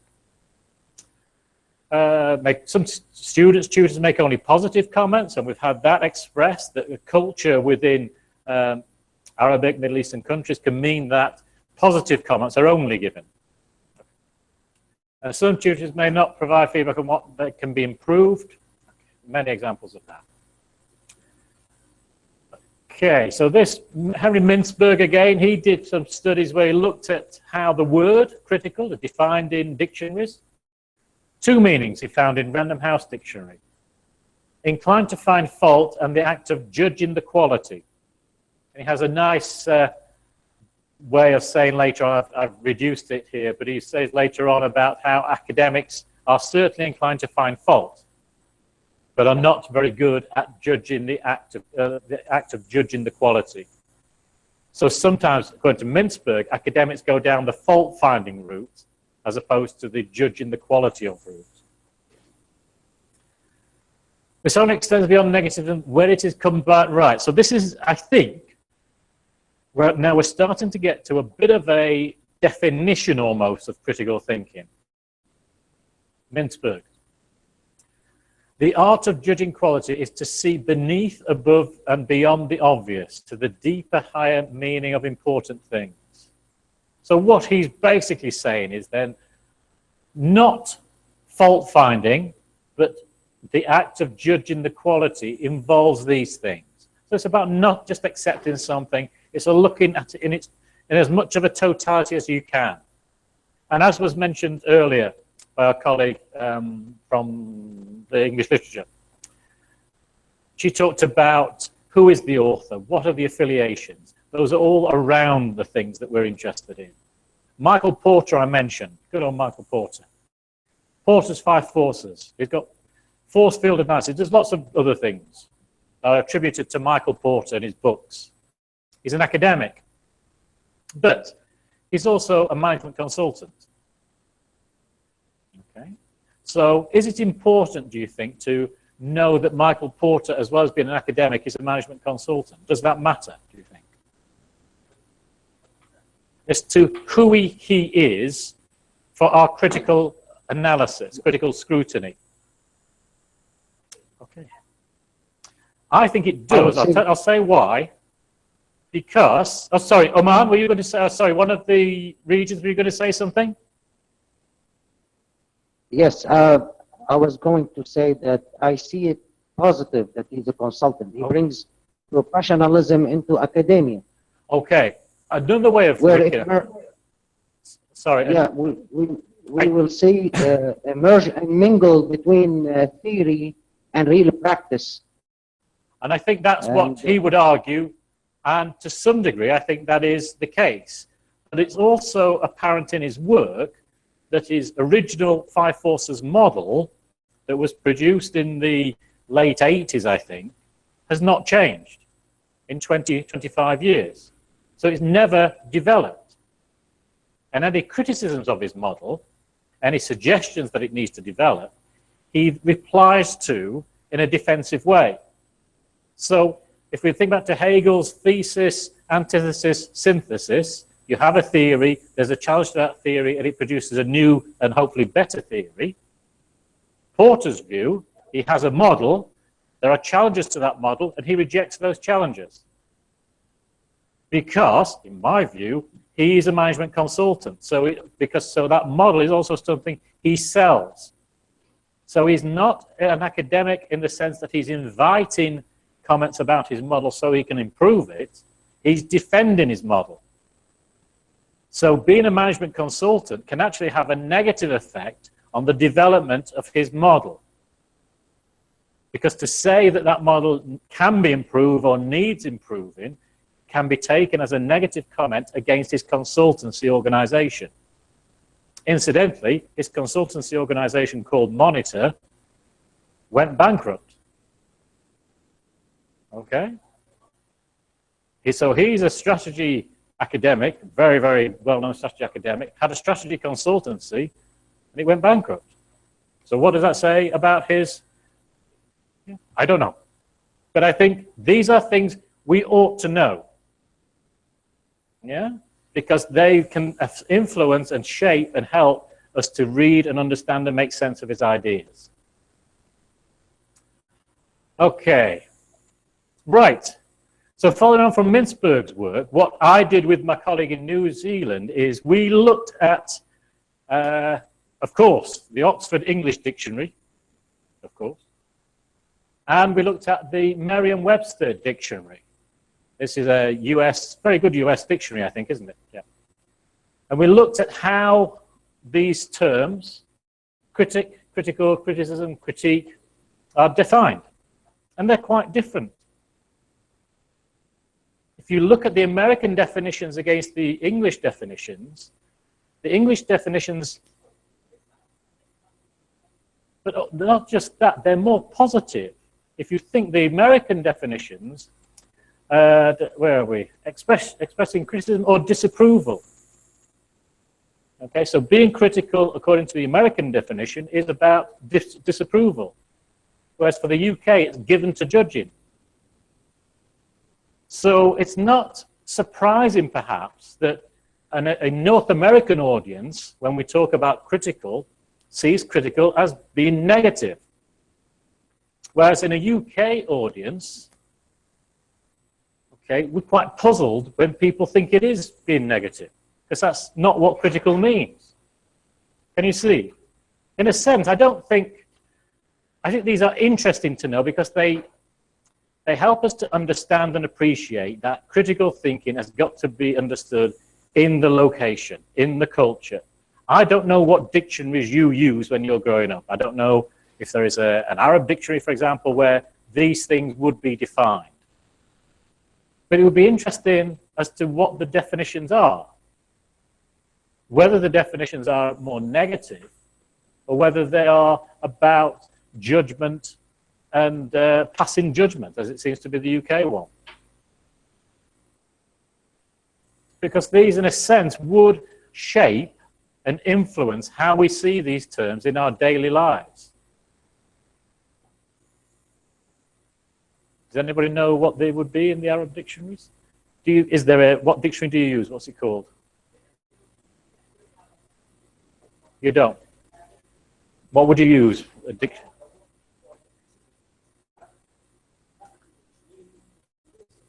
To loosen. Oh, okay. Oh, that's good. Yeah, yeah. Yeah. Yeah, yeah. A positivist approach. Yeah. Yeah. Sorry. I'm sorry, I respect what you say, but I don't approve. Not. A fact. Oh, don't. May I please continue? May I please? May I please? Thank you, sir. Naqd in its own term per se, it is an explicit, implicit, positive, negative. Thank you. Okay. Positive, negative. However, if it is added to it, naqd banna, it completely changes the explicit and implicit meaning of it, which is positive. Thank you. Well, it seems to me that someone ought to write a paper about the Arab meaning of critical. Excuse me, the word naqd in Arabic language go back to deal with the currency. Is it real or not real? To check the currency. Okay. Is it real or not real? So we call nuqud money. Nuqud, yani plural of naqd, nuqud. That's the meaning in Arabic. Thank you. Okay. But can you see already, just by opening up that issue, we should think a dictionary meaning would be fairly sort of agreed and shared. But they're not. And I think these things matter. Okay, and as I say, and I'm serious, you ought to pull together the different definitions, particularly the subtleties. Yes, I'll bring my colleague, my student from Syria, I'll bring him along. But he's now working at French University, and when I did this in September in France, they said that their definitions for these words would be very long, because they're very philosophical terms in France. So they would talk all day about this. So it's not disapproval, but it's not short and to the point. It's very long and open. Okay, but you see, so when students arrive in a classroom, their background, in a sense, their background understanding and knowledge of these things will influence and shape how they interpret them. Yeah. Is it quick? Because we need to move on. Is it? Another 10 seconds. That's okay. Yeah. You don't have 10 seconds. No, it's okay. Well, quickly. What is the definition, positive or negative, for the word critic in French of Latin origin, critiquer? Well, critique is also right, isn't it? Écrit. It's also, yes, it's, the origins are right, about writing. Yeah. Yeah. Critiquer. Okay. Okay. And while we're in France, we'll remain in France. Michel Foucault? Yeah, you know. You know Foucault. Okay. I won't force Foucault on you, though I think he's very good. I think this quote is quite a good quote, particularly this last bit. To do criticism is to make harder those acts which are now too easy. And I think we accept uncritical work, making uncritical work too easy. And what we should be looking for is more critical work, which is much harder. And to do criticism is to make, in a sense, the simple, the superficial, harder, more complex. But it's more, in a sense, appropriate to the study that you're doing. You're doing master's level study. Okay? So if the concept is worth thinking about at a master's level, you should think about it deeply and not just merely pass over it. So, okay, some of the barriers. Let's begin looking at some of the barriers and how they may be overcome.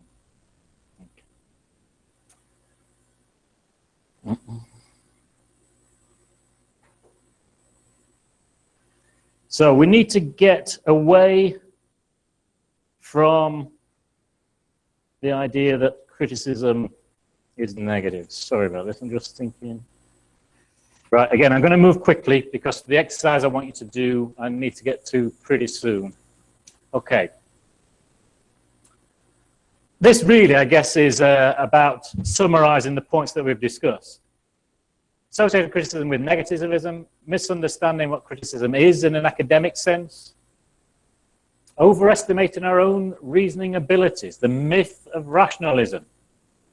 Okay, this is about suggesting that everything that we encounter in our social worlds can be solved using scientific methodologies, using positivist thinking, logical, rational. Not everything can be solved. Some things may be, but not everything. More complex, difficult things require different approaches. Lack of practice in the art of criticism. So I use the term art and not science. I think criticism, as we mentioned earlier, it's not a science, it's an art. Okay. Well, we need to practice so we can get better at it. And at practice, by practice I mean in your everyday encounters, certainly at every sort of tutorial session you have, you practice the ability to critique. Even with your children, especially with your children.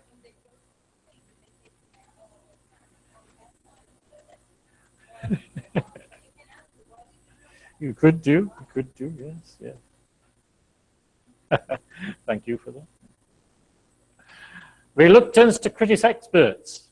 All experts can be critiqued. Okay. Never think that they can't be. Experts' reluctance to be critiqued. Michael Porter.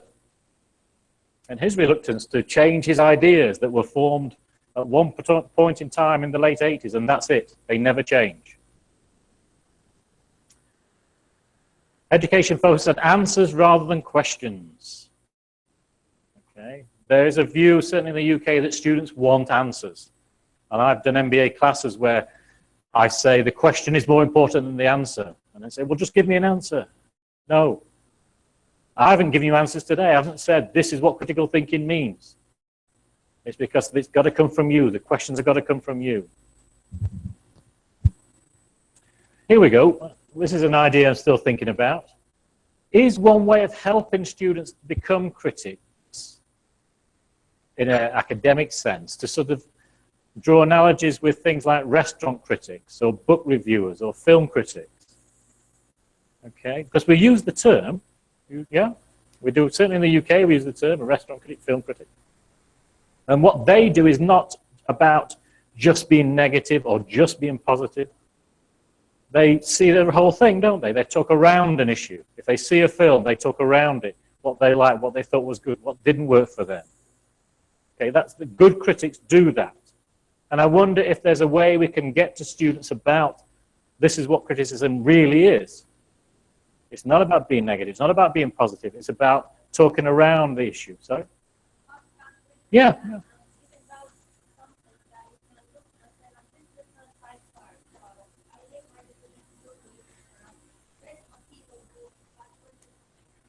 Yeah. Now, I think also, though, in academia, the idea of 5 stars, 4 stars is dangerous, I think. So maybe we take the stars away and we just have the narrative, just have the 1 or 2 paragraphs. Okay, what do you think about this academic paper? You don't have to give it a star rating, but just say what you think is interesting, what you think its strengths are, but also say where it could be improved, where it didn't convince you. Remember, we had the FAOL, the essence, the 4 processes or 5 processes. Some of you were not convinced by them. That's great. Think like that all the time. Okay. This is a definition we sort of come up with for a critic as a student. I'll explain briefly what we mean by intersubjectively. Reflectively, I'll briefly talk about that as well. I don't know if that definition is very good or not. It's what? It's not very good. No. Yeah, is that wrong?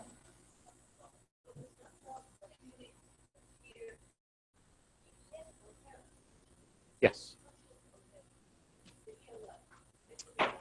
Don't you think you live your everyday life based on assumptions?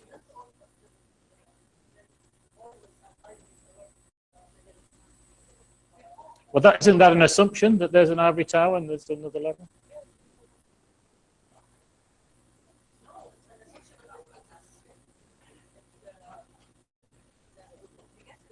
But that is a point. It is an assumption that we have assumptions. I've been saying we have assumptions, but even that is an assumption. We might not have assumptions. Who knows? Why are we here?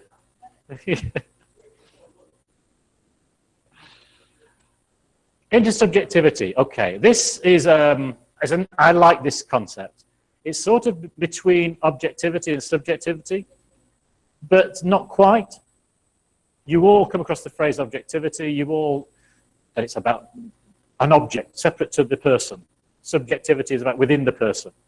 Intersubjectivity then is about the social aspect. So it would say that you would make sense of this talk, not just on your own, but you will maybe talk about it, think about it with others, have a cup of coffee in 3 weeks' time and say, you remember that strange person from England, what he did? No? Okay. And that's the sort of intersubjective way of thinking. And I think there's something in this, particularly for students, because you're often in groups. You're often asked to work together on a task, okay, in a classroom particularly. So I think there's something in that. Consumption is a term, a bit of an academic term. It just means really more than simply reading something and passing over it. It suggests that with some of the material that you encounter in your studies, whether it be an MBA or MA, okay, some of the ideas really interest you. Okay. Ah.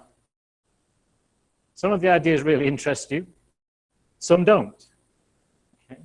And those ideas that really interest you, a phrase that's often used is that you consume them almost. Not like food, but it means that you ingest them in a deeper way, rather than just merely read it and move on to the next one. Assumptions. My assumption is we've all had them. Anything that is taken for granted in the presentation of an argument. This is important because in our definitions, although I've wiped them off, of how we would respond to students about what is critical thinking, a number of people mentioned assumptions, which was good. But I do think we need to be clear what we mean by assumptions. Okay? And not all of our assumptions are made explicit. Some remain implicit. We're not aware of some of our assumptions. Certainly, I'm not aware of all of my assumptions when I wrote this session. Okay, I try to be aware of it, but I can't. But we all have them. So when we're tutoring a class, what are the assumptions we have about this class? As a student, good or bad? As a student, what are the assumptions we have about this material, this tutor, this assessment? Pardon? Yeah. I guess I get a little bit annoyed when I read academic papers where the authors write as if they have no assumptions, as if they're totally detached from their work. Evidence. Again, this is something that people raised this morning. Evidence. Who could be against evidence? Evidence sounds good. But what is evidence? Because what you may think is evidence, I may disagree with you. Big debate in the UK at the moment. There's an expression you may or may not have heard, evidence-based. Have you heard that expression? Yeah. Evidence-based practice, evidence-based nursing, evidence-based policing. Okay, everything in the UK has got to be evidence-based. A few people are saying, well, what do you mean by evidence? Well, the evidence that appears to be privileged is positivist generalizable evidence, not critical evidence, if you like. Possibly. But there's some very good papers written in good academic journals recently saying, what do we mean by evidence? It's not clear. So even a term like evidence that really, if we say, oh, we want your assignment to be based on evidence, no one can argue with that. But you've got to look at it at a deeper level and say, well, what evidence? What do you mean by evidence? What constitutes evidence? That's a more difficult task, but one we need to discuss and one we need to be clearer about. I won't do this. This is threshold concepts. I don't think we need to talk about this. Okay. I do think critical thinking is rare, even in academic, I would say, especially in academic work. I'm going to give you an exercise in a minute, which will maybe bring some of that out. Okay, despite all agreeing that critical thinking is important, far too easy to produce. I've used articles, academic articles that are uncritical. I guess it's far too easy to produce student work that is uncritical as well, and to produce lectures that are uncritical. I think it's everywhere. I don't just think it's in one particular place. This is a problem, and I see this again and again. Sometimes even in the same paper, the word critical can be employed with different meanings. Critical as in critical, critical as in important. Okay, so it's critical that you do this on time. That's not critical, it's important. You see what I mean? And sometimes in articles, I see it in the same way, and I think, this is terrible. Even articles about critical thinking will do that. That's terrible. That shouldn't get through. The editor of that journal wants sacking. Definitely. Okay. So, I've got an exercise for you. So, I've got on this piece of paper, and I think at the regions, you should have this. It was emailed first thing this morning. So in this, you have extract 1 and extract 2. So 2 bits of writing. They're both taken from academic journals, very, very good academic journals. I want you to read them, and then in pairs, if that works, in pairs, I want you to say which you think is the more critical style of writing and why. Okay, so it's fairly short. You don't have to, or do you want to?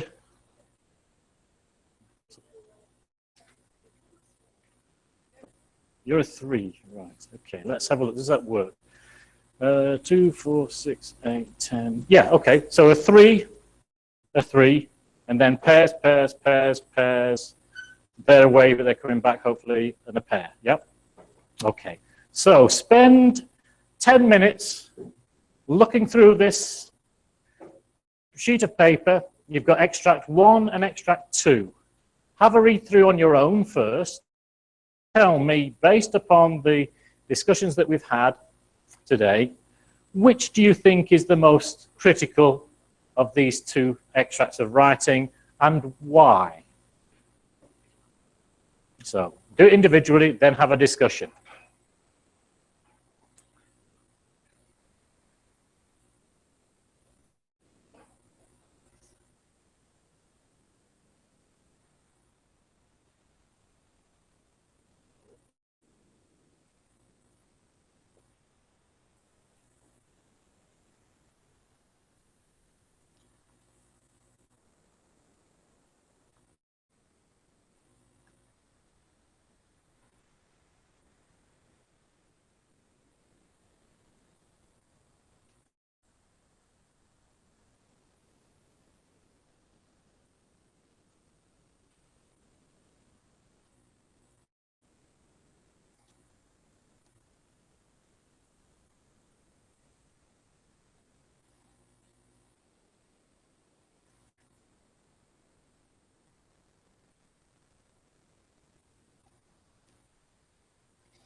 No, not quite. We're going to get...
So when you've looked through individually, have a discussion with your partner, or if you're in a group of three, and to see if you can come to an agreement about which you feel is the most critical and which is the least critical, but also why.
Okay, so you should be having your discussion now, because I'm only going to give you, excuse me, about 5 minutes for the discussion.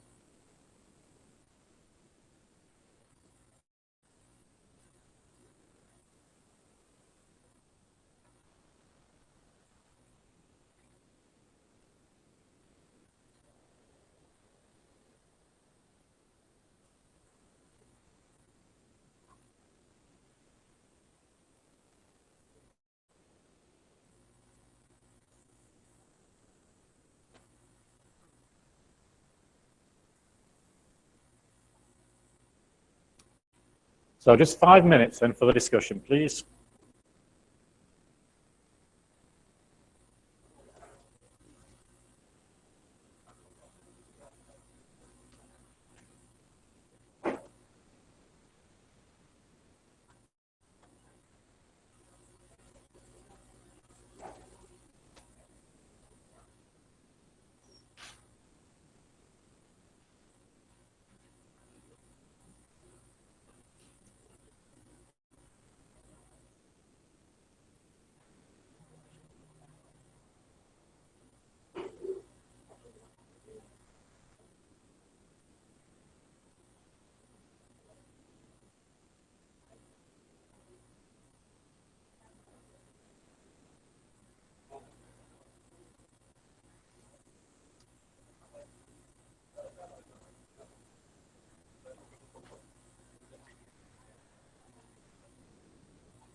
So if you think what you're doing in Mintzberg's terms, you are judging the art of you're judging the quality of these papers in terms of their critical analysis.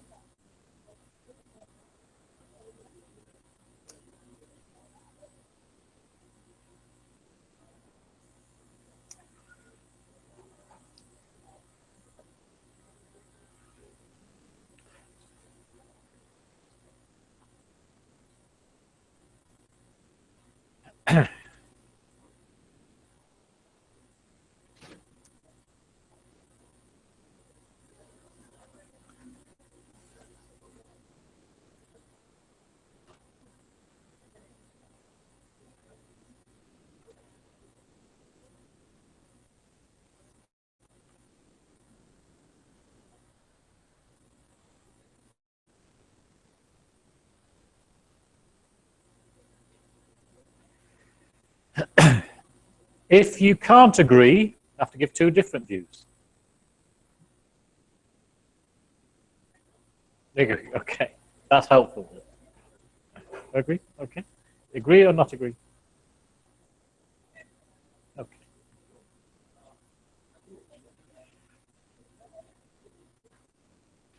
Do you agree or disagree? You agree to disagree. That's a good answer, yes.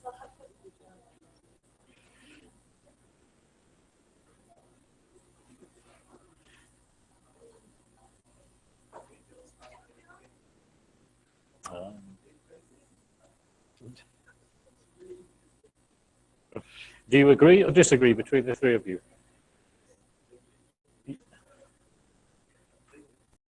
Have you agreed on which one you feel is the more critical, or do you disagree? 2 minutes. Okay. Do we have agreement here? No. Okay, okay, right. You're not agreeing on anything. Okay, okay.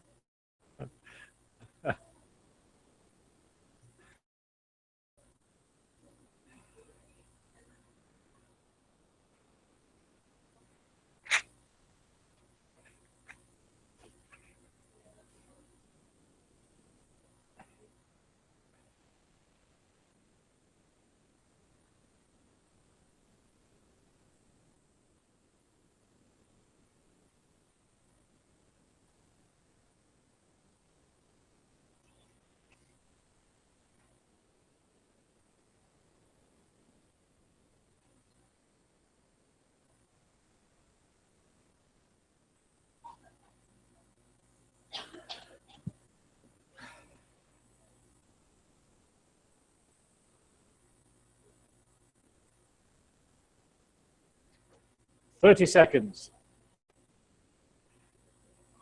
10 seconds.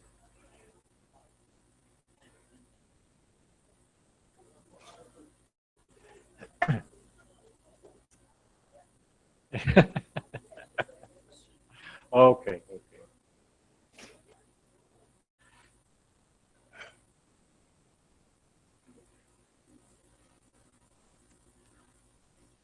Okay, right.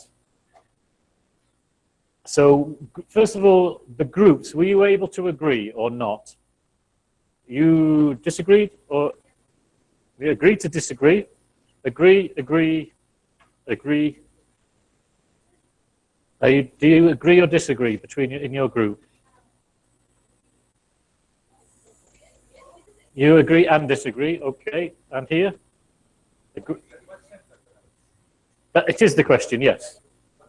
The question is, do you as a three agree with the analysis? Do you feel that one of the papers, and that you agree on that paper, is a more critical, the written paper, than the other? No, not yet. Okay. Let's have a show of hands. Who thinks extract 1 is the more critical paper? So we've got 2 here, the more critical paper. Okay. Who thinks extract 2 is the more critically written paper? You had your hand up for both. Okay, so we have some disagreement. Okay, so who wants to tell me why extract 1 is the more critical paper? Okay, you got the microphone? Rami Jibril, MBA student. Extract 1 is more critical than extract 2. Why? Because from easy to make critical thinking about any simulation field. In extract 1, we can make critical thinking about any simulation field. You think so? But in extract 2, okay. It is a very dangerous area because because it's related to ethics and religion and language. So that's dangerous. Yes. I think I will be not subjected in this subject. Okay. Because everyone have a religion and language and ethics. But they're not saying anything about that, are they? They're saying about what people have written about that topic. Yes. Okay, so they're not making any judgment. They're just saying, reviewing what other people have. Okay. In extract 2, I can't judgment. I can't be a judgment. Okay. Okay, so who wants to speak up then the other way around? Who thought that extract 2 was more critical? Okay, so can we take the microphone? Thank you. Thank you. And you say why extract 2 and not extract 1? First of all, the verbs are different. The verbs both are different. writers Okay. use are different. The That's first a very extract, important point. Sorry, do you all get that? Yes. Okay. The verbs. Yes. The second extract as well, we have a kind of dangerous terms he uses, confounding, rendering, joining stream of research. So he talks about the idea not being taken for granted or not being proved, with quotation marks. And the last statement is also very important in extract 2, because he concludes that there is still need for more continuing conversation. So there's no answer for that. While in the first extract, he basically collects information, gives more evidence, and he concludes that those information put together are the right answer, and he gives them to the reader. Okay. Okay. Okay. And you thought differently? You thought extract 1? Why?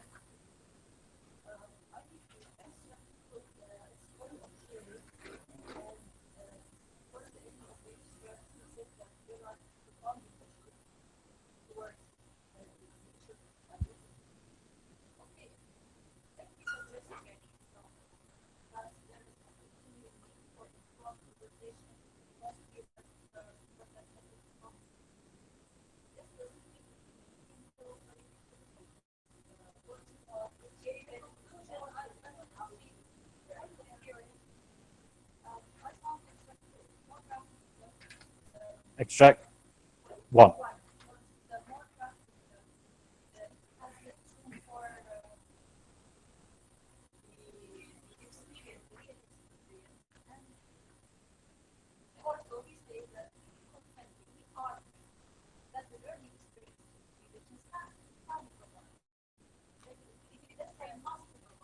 Okay.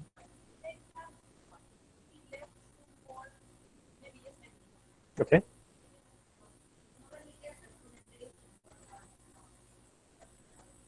Extract 1.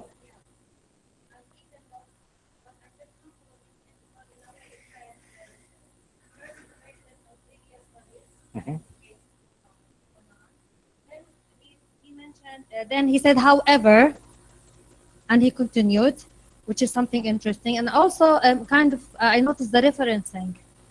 Right. So what did you notice about the referencing? For me, which is more, in a way, which is more authentic, which is more, in a way, convinced me while reading, is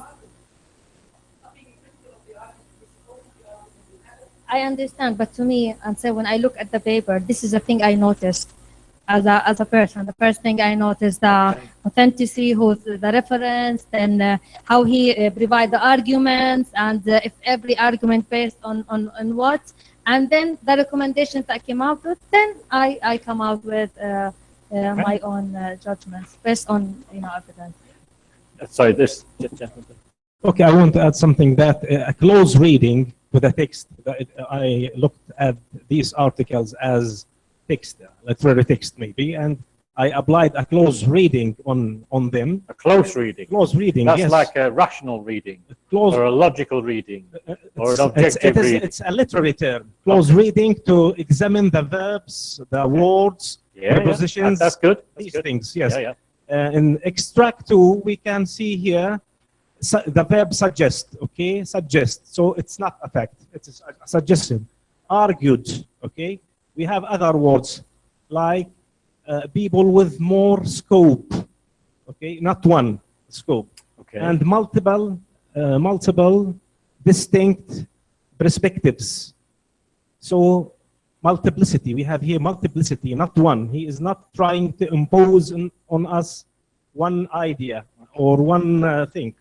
And the ending of this extract is very important. Extract number 1 has a close ending. It's a closed. He gives you the fact, and that's it. You cannot add anything. But in the second extract, we have an open ending. You can use your imagination or your thoughts, your ideas, to add to this extract. Okay. Very briefly, because then we must move on, but yes. There you go. The thing is that they both stated some information.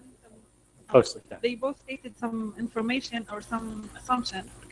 Okay. In the end, the first extract, he said the positives, he said the negatives, and then he said his opinion. And then you can build on it, you can form your own opinion.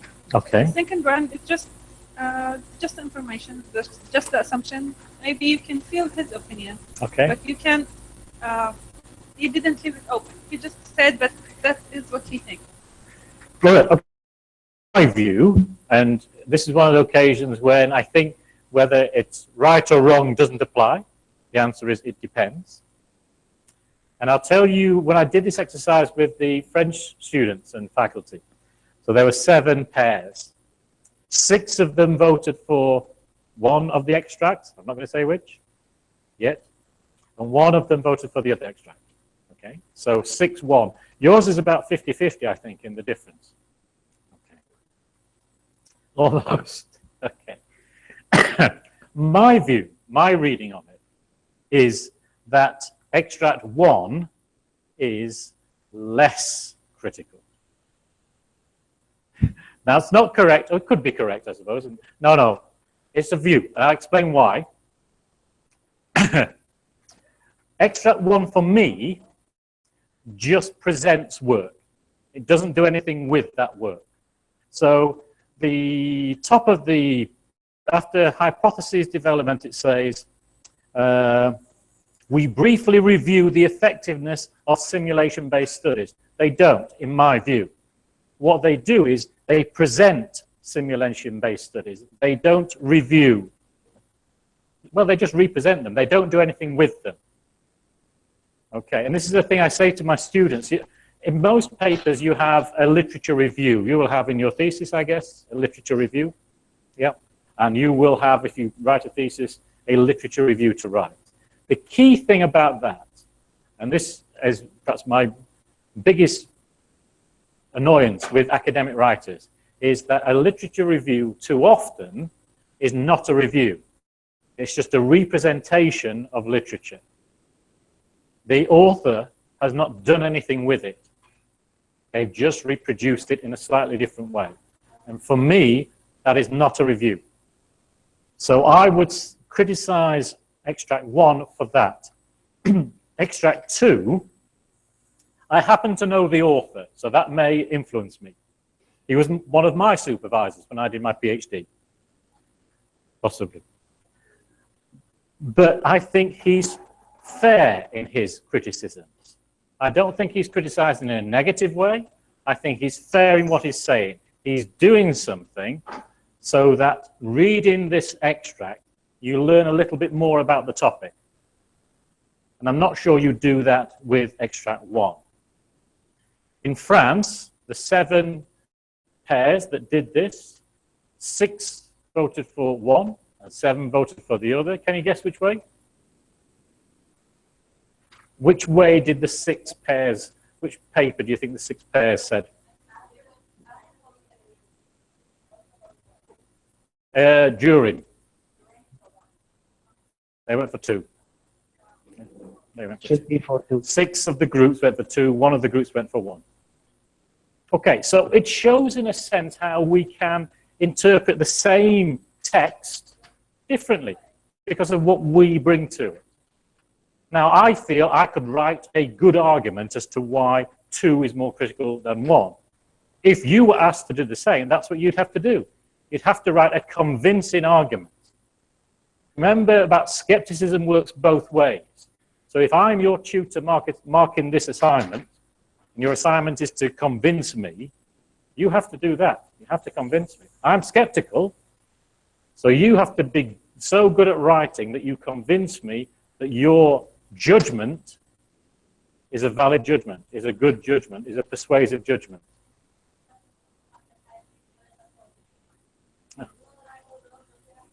Exactly.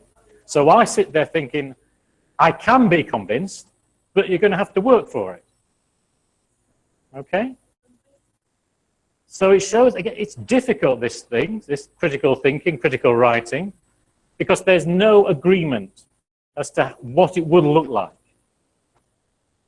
Okay? And that's just the way it is, I'm afraid. So it's something you have to practice, have to develop. Okay. Now, these 2 journals, the International Journal of Management Review is what is called a 3-star journal, so it's not quite at the very top, but it's just 1 level down. Academy of Management Learning Education is at the top. So they're very, very good journals. But I was disappointed with an article from Extract 1. It talks about critical thinking in its title, but doesn't do that in the paper, in my view. So if I was a reviewer for this, I would reject it. Whereas if you were reviewers, you'd probably accept it. So just different. Okay. Right, so we are in the final stages. There's just one more thing I want to cover pretty quickly. Just want to talk very briefly now about this broader notion of criticality. Okay, we've concentrated virtually all day on critical thinking, but critical thinking is just one aspect of a broader criticality. And that criticality, I suggest, includes critical thinking, critical reflection, and critical reflexivity. These are 2 terms that are very similar, but they mean different things. Okay. And they link together is, I guess, the argument I'm trying to make. To over-concentrate on one without the other diminishes everything. In a general sense, an argument I'm trying to make in the paper that I'm working on is that we've over-concentrated on this, and we've left out this and this. So critical reflection is a little bit like thinking, but retrospectively. Okay? So I would suggest that when you leave here, go and have a coffee or something and have a chat, you are reflecting on this process. So you are reflecting on an experience. That could be sitting in at a tutorial like this.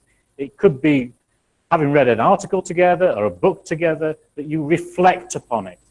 So critical reflection requires you to think back, to make sense of what you've read or what you've encountered or what you've experienced. Okay, so it's different to critical thinking. That's sort of projecting forward. This is more thinking retrospectively. Critical reflexivity, on the other hand, is about inwards. Okay, about in yourself. So this is about thinking of our own taken for granted experiences. by questioning our relationships with our social world and the ways in which we live, basically. So this is about thinking about who am I and how does who I am influence how I think. Okay? We all have influences. It could be background, it could be childhood, it could be early work experiences, it could be cultural experiences, religious experiences that influence how we think. So critical reflexivity is just doing that, thinking about who we are and why that influences in the way that we do. The most obvious example is on the MBAs in the UK, maybe the case here as well. We often get engineers and we get scientists on our MBAs, often in the chemical industry for whatever reason. Their education and their work is very scientific. So they bring to the MBA, to the tutorial rooms, a very much a scientific approach. So they are very familiar with terms like logic and facts, rationality, all those sorts of things, and they want that. Okay? So to expose them to more sociological, perhaps, like we get in English literature, thinking, is a challenge for them. So reflexivity is about the individual realizing that their backgrounds and their early experiences and their formative experiences influence how they view things. So this is why evidence is not necessarily clear-cut. It can be different. Because what constitutes evidence, what counts as evidence, depends upon how we look at the world. I'll put a couple of terms up for you that if you are, you may have come across them already, but if not, and if you plan on doing any further study to sort of PhD level, you will certainly come across. Okay, are these new terms to you, or have you come across them before? Ontology. Have you heard that term before?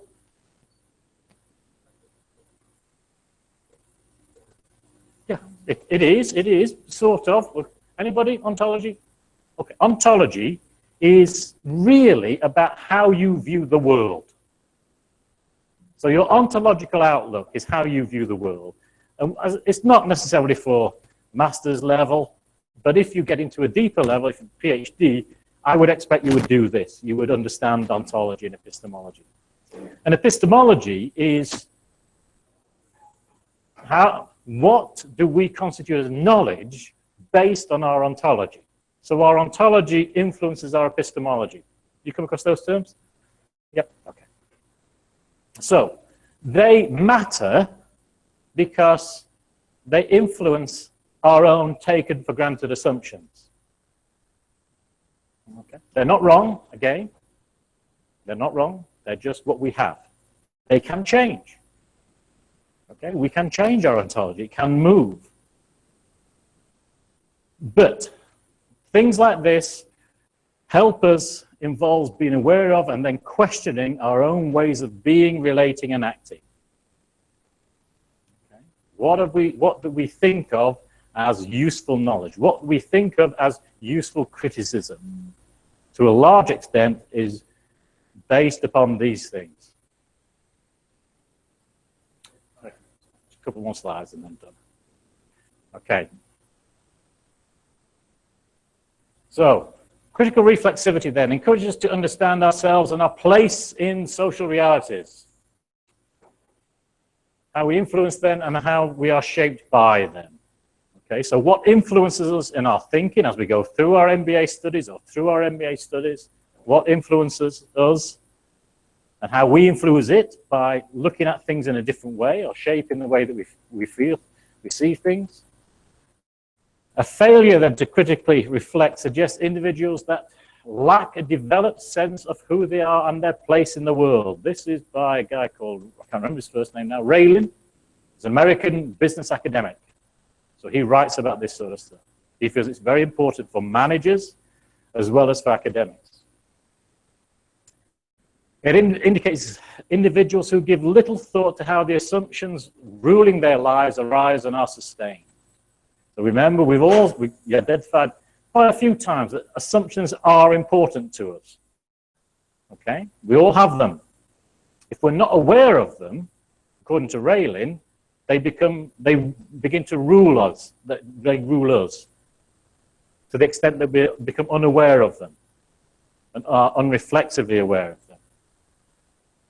So, according to Raylin then, for both students and faculty, critical reflexivity seems essential if we have to think about and understand what they and others do. So according to Raylin, this thing about reflexivity is really important. If we are to get to grips with critical thinking, we've got to think about who we are when we undertake our criticisms. The exercise you've just done showed you that we bring different things to the notions of criticism.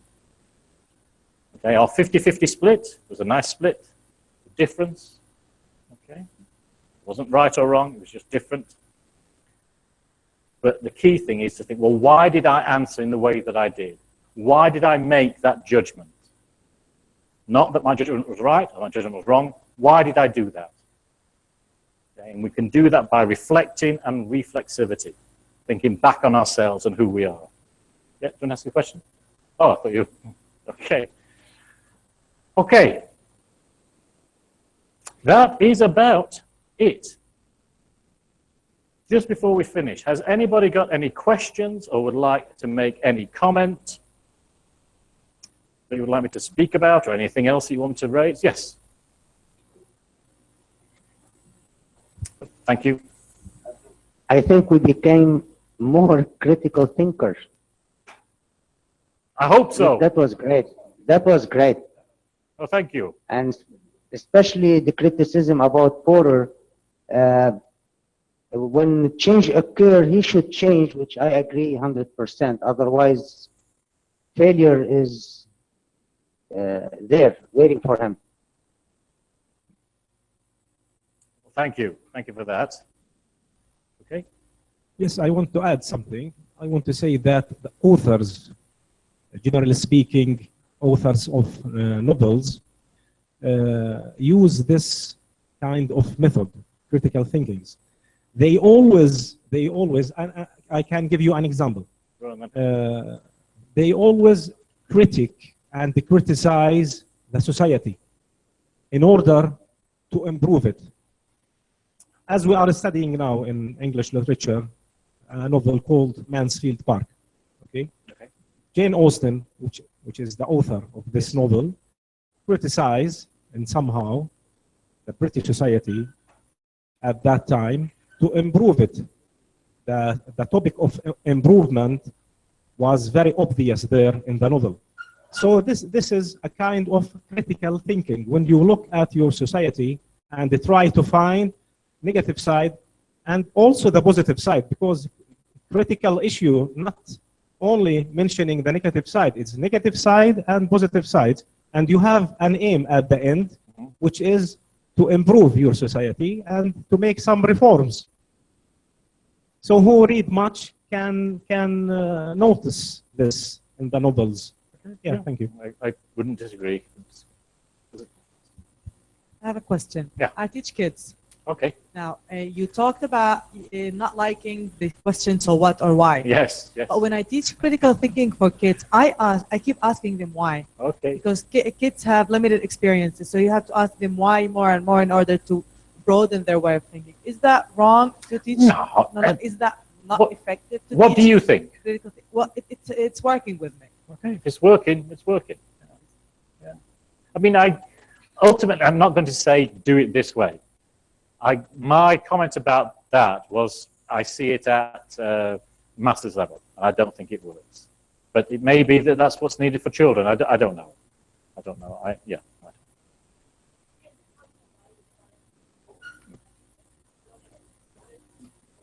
I think if you want to reach to this point, we have to start with the kids on early age, because most of the time, like the way we were brought up, not to ask why. Okay. Just take everything for granted and just follow, not to ask questions. And for us to reach to this point, like now we're reaching now. We are learning how to critical think like situations. And if we don't start, and the world is changing, of course, and we can't go and live the same pace. right? So if we want to start from somewhere, this is where should we start?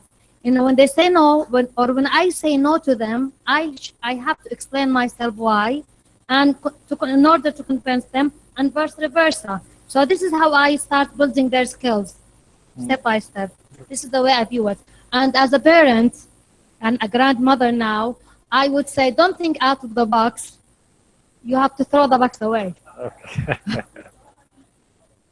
Okay, thank you. Okay. Any other comments or questions? No? Thank you. Anything from the regions at all? Any comment or question, please?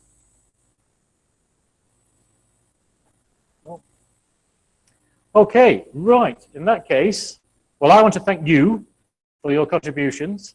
They've been very, very good, very stimulating. I hope you've found it useful.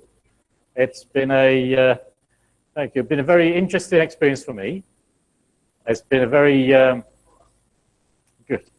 It's been very a good critical experience. I need to go back and think about some things and how I would do this differently and what I would change and things like that. But it's been for me a good few hours, and I hope you've enjoyed it.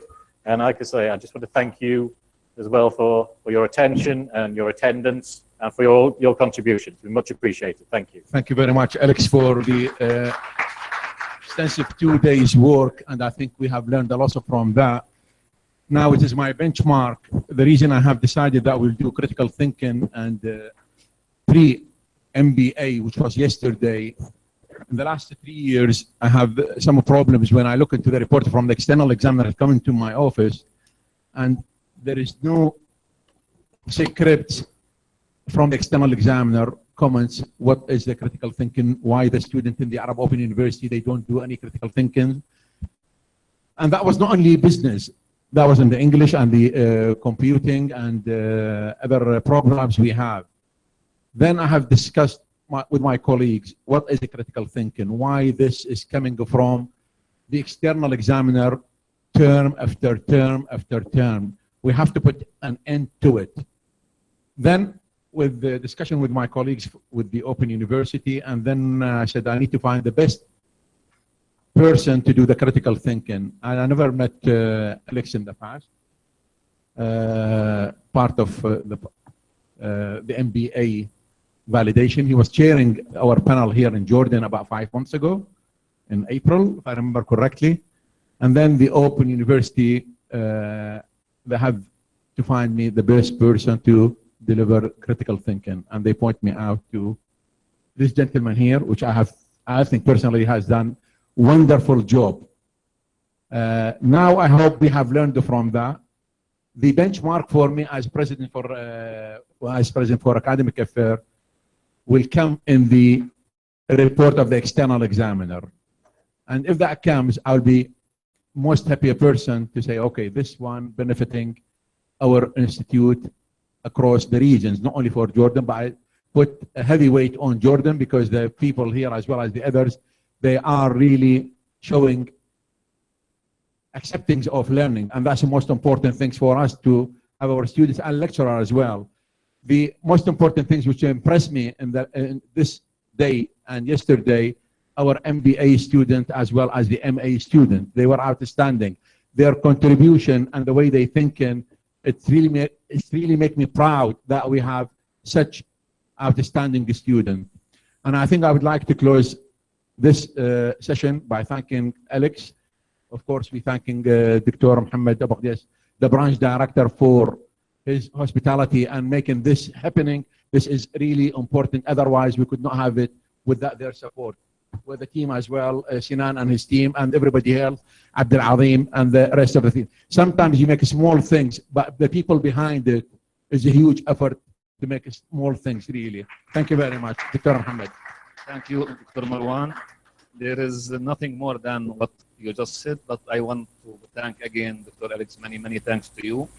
Many thanks to my colleagues who participated in this workshop. And as Dr. Marwan said, we are proud of our students here in the MBA program. And this is also what I have been told by Dr. Alex, that we should be proud of you guys. Okay.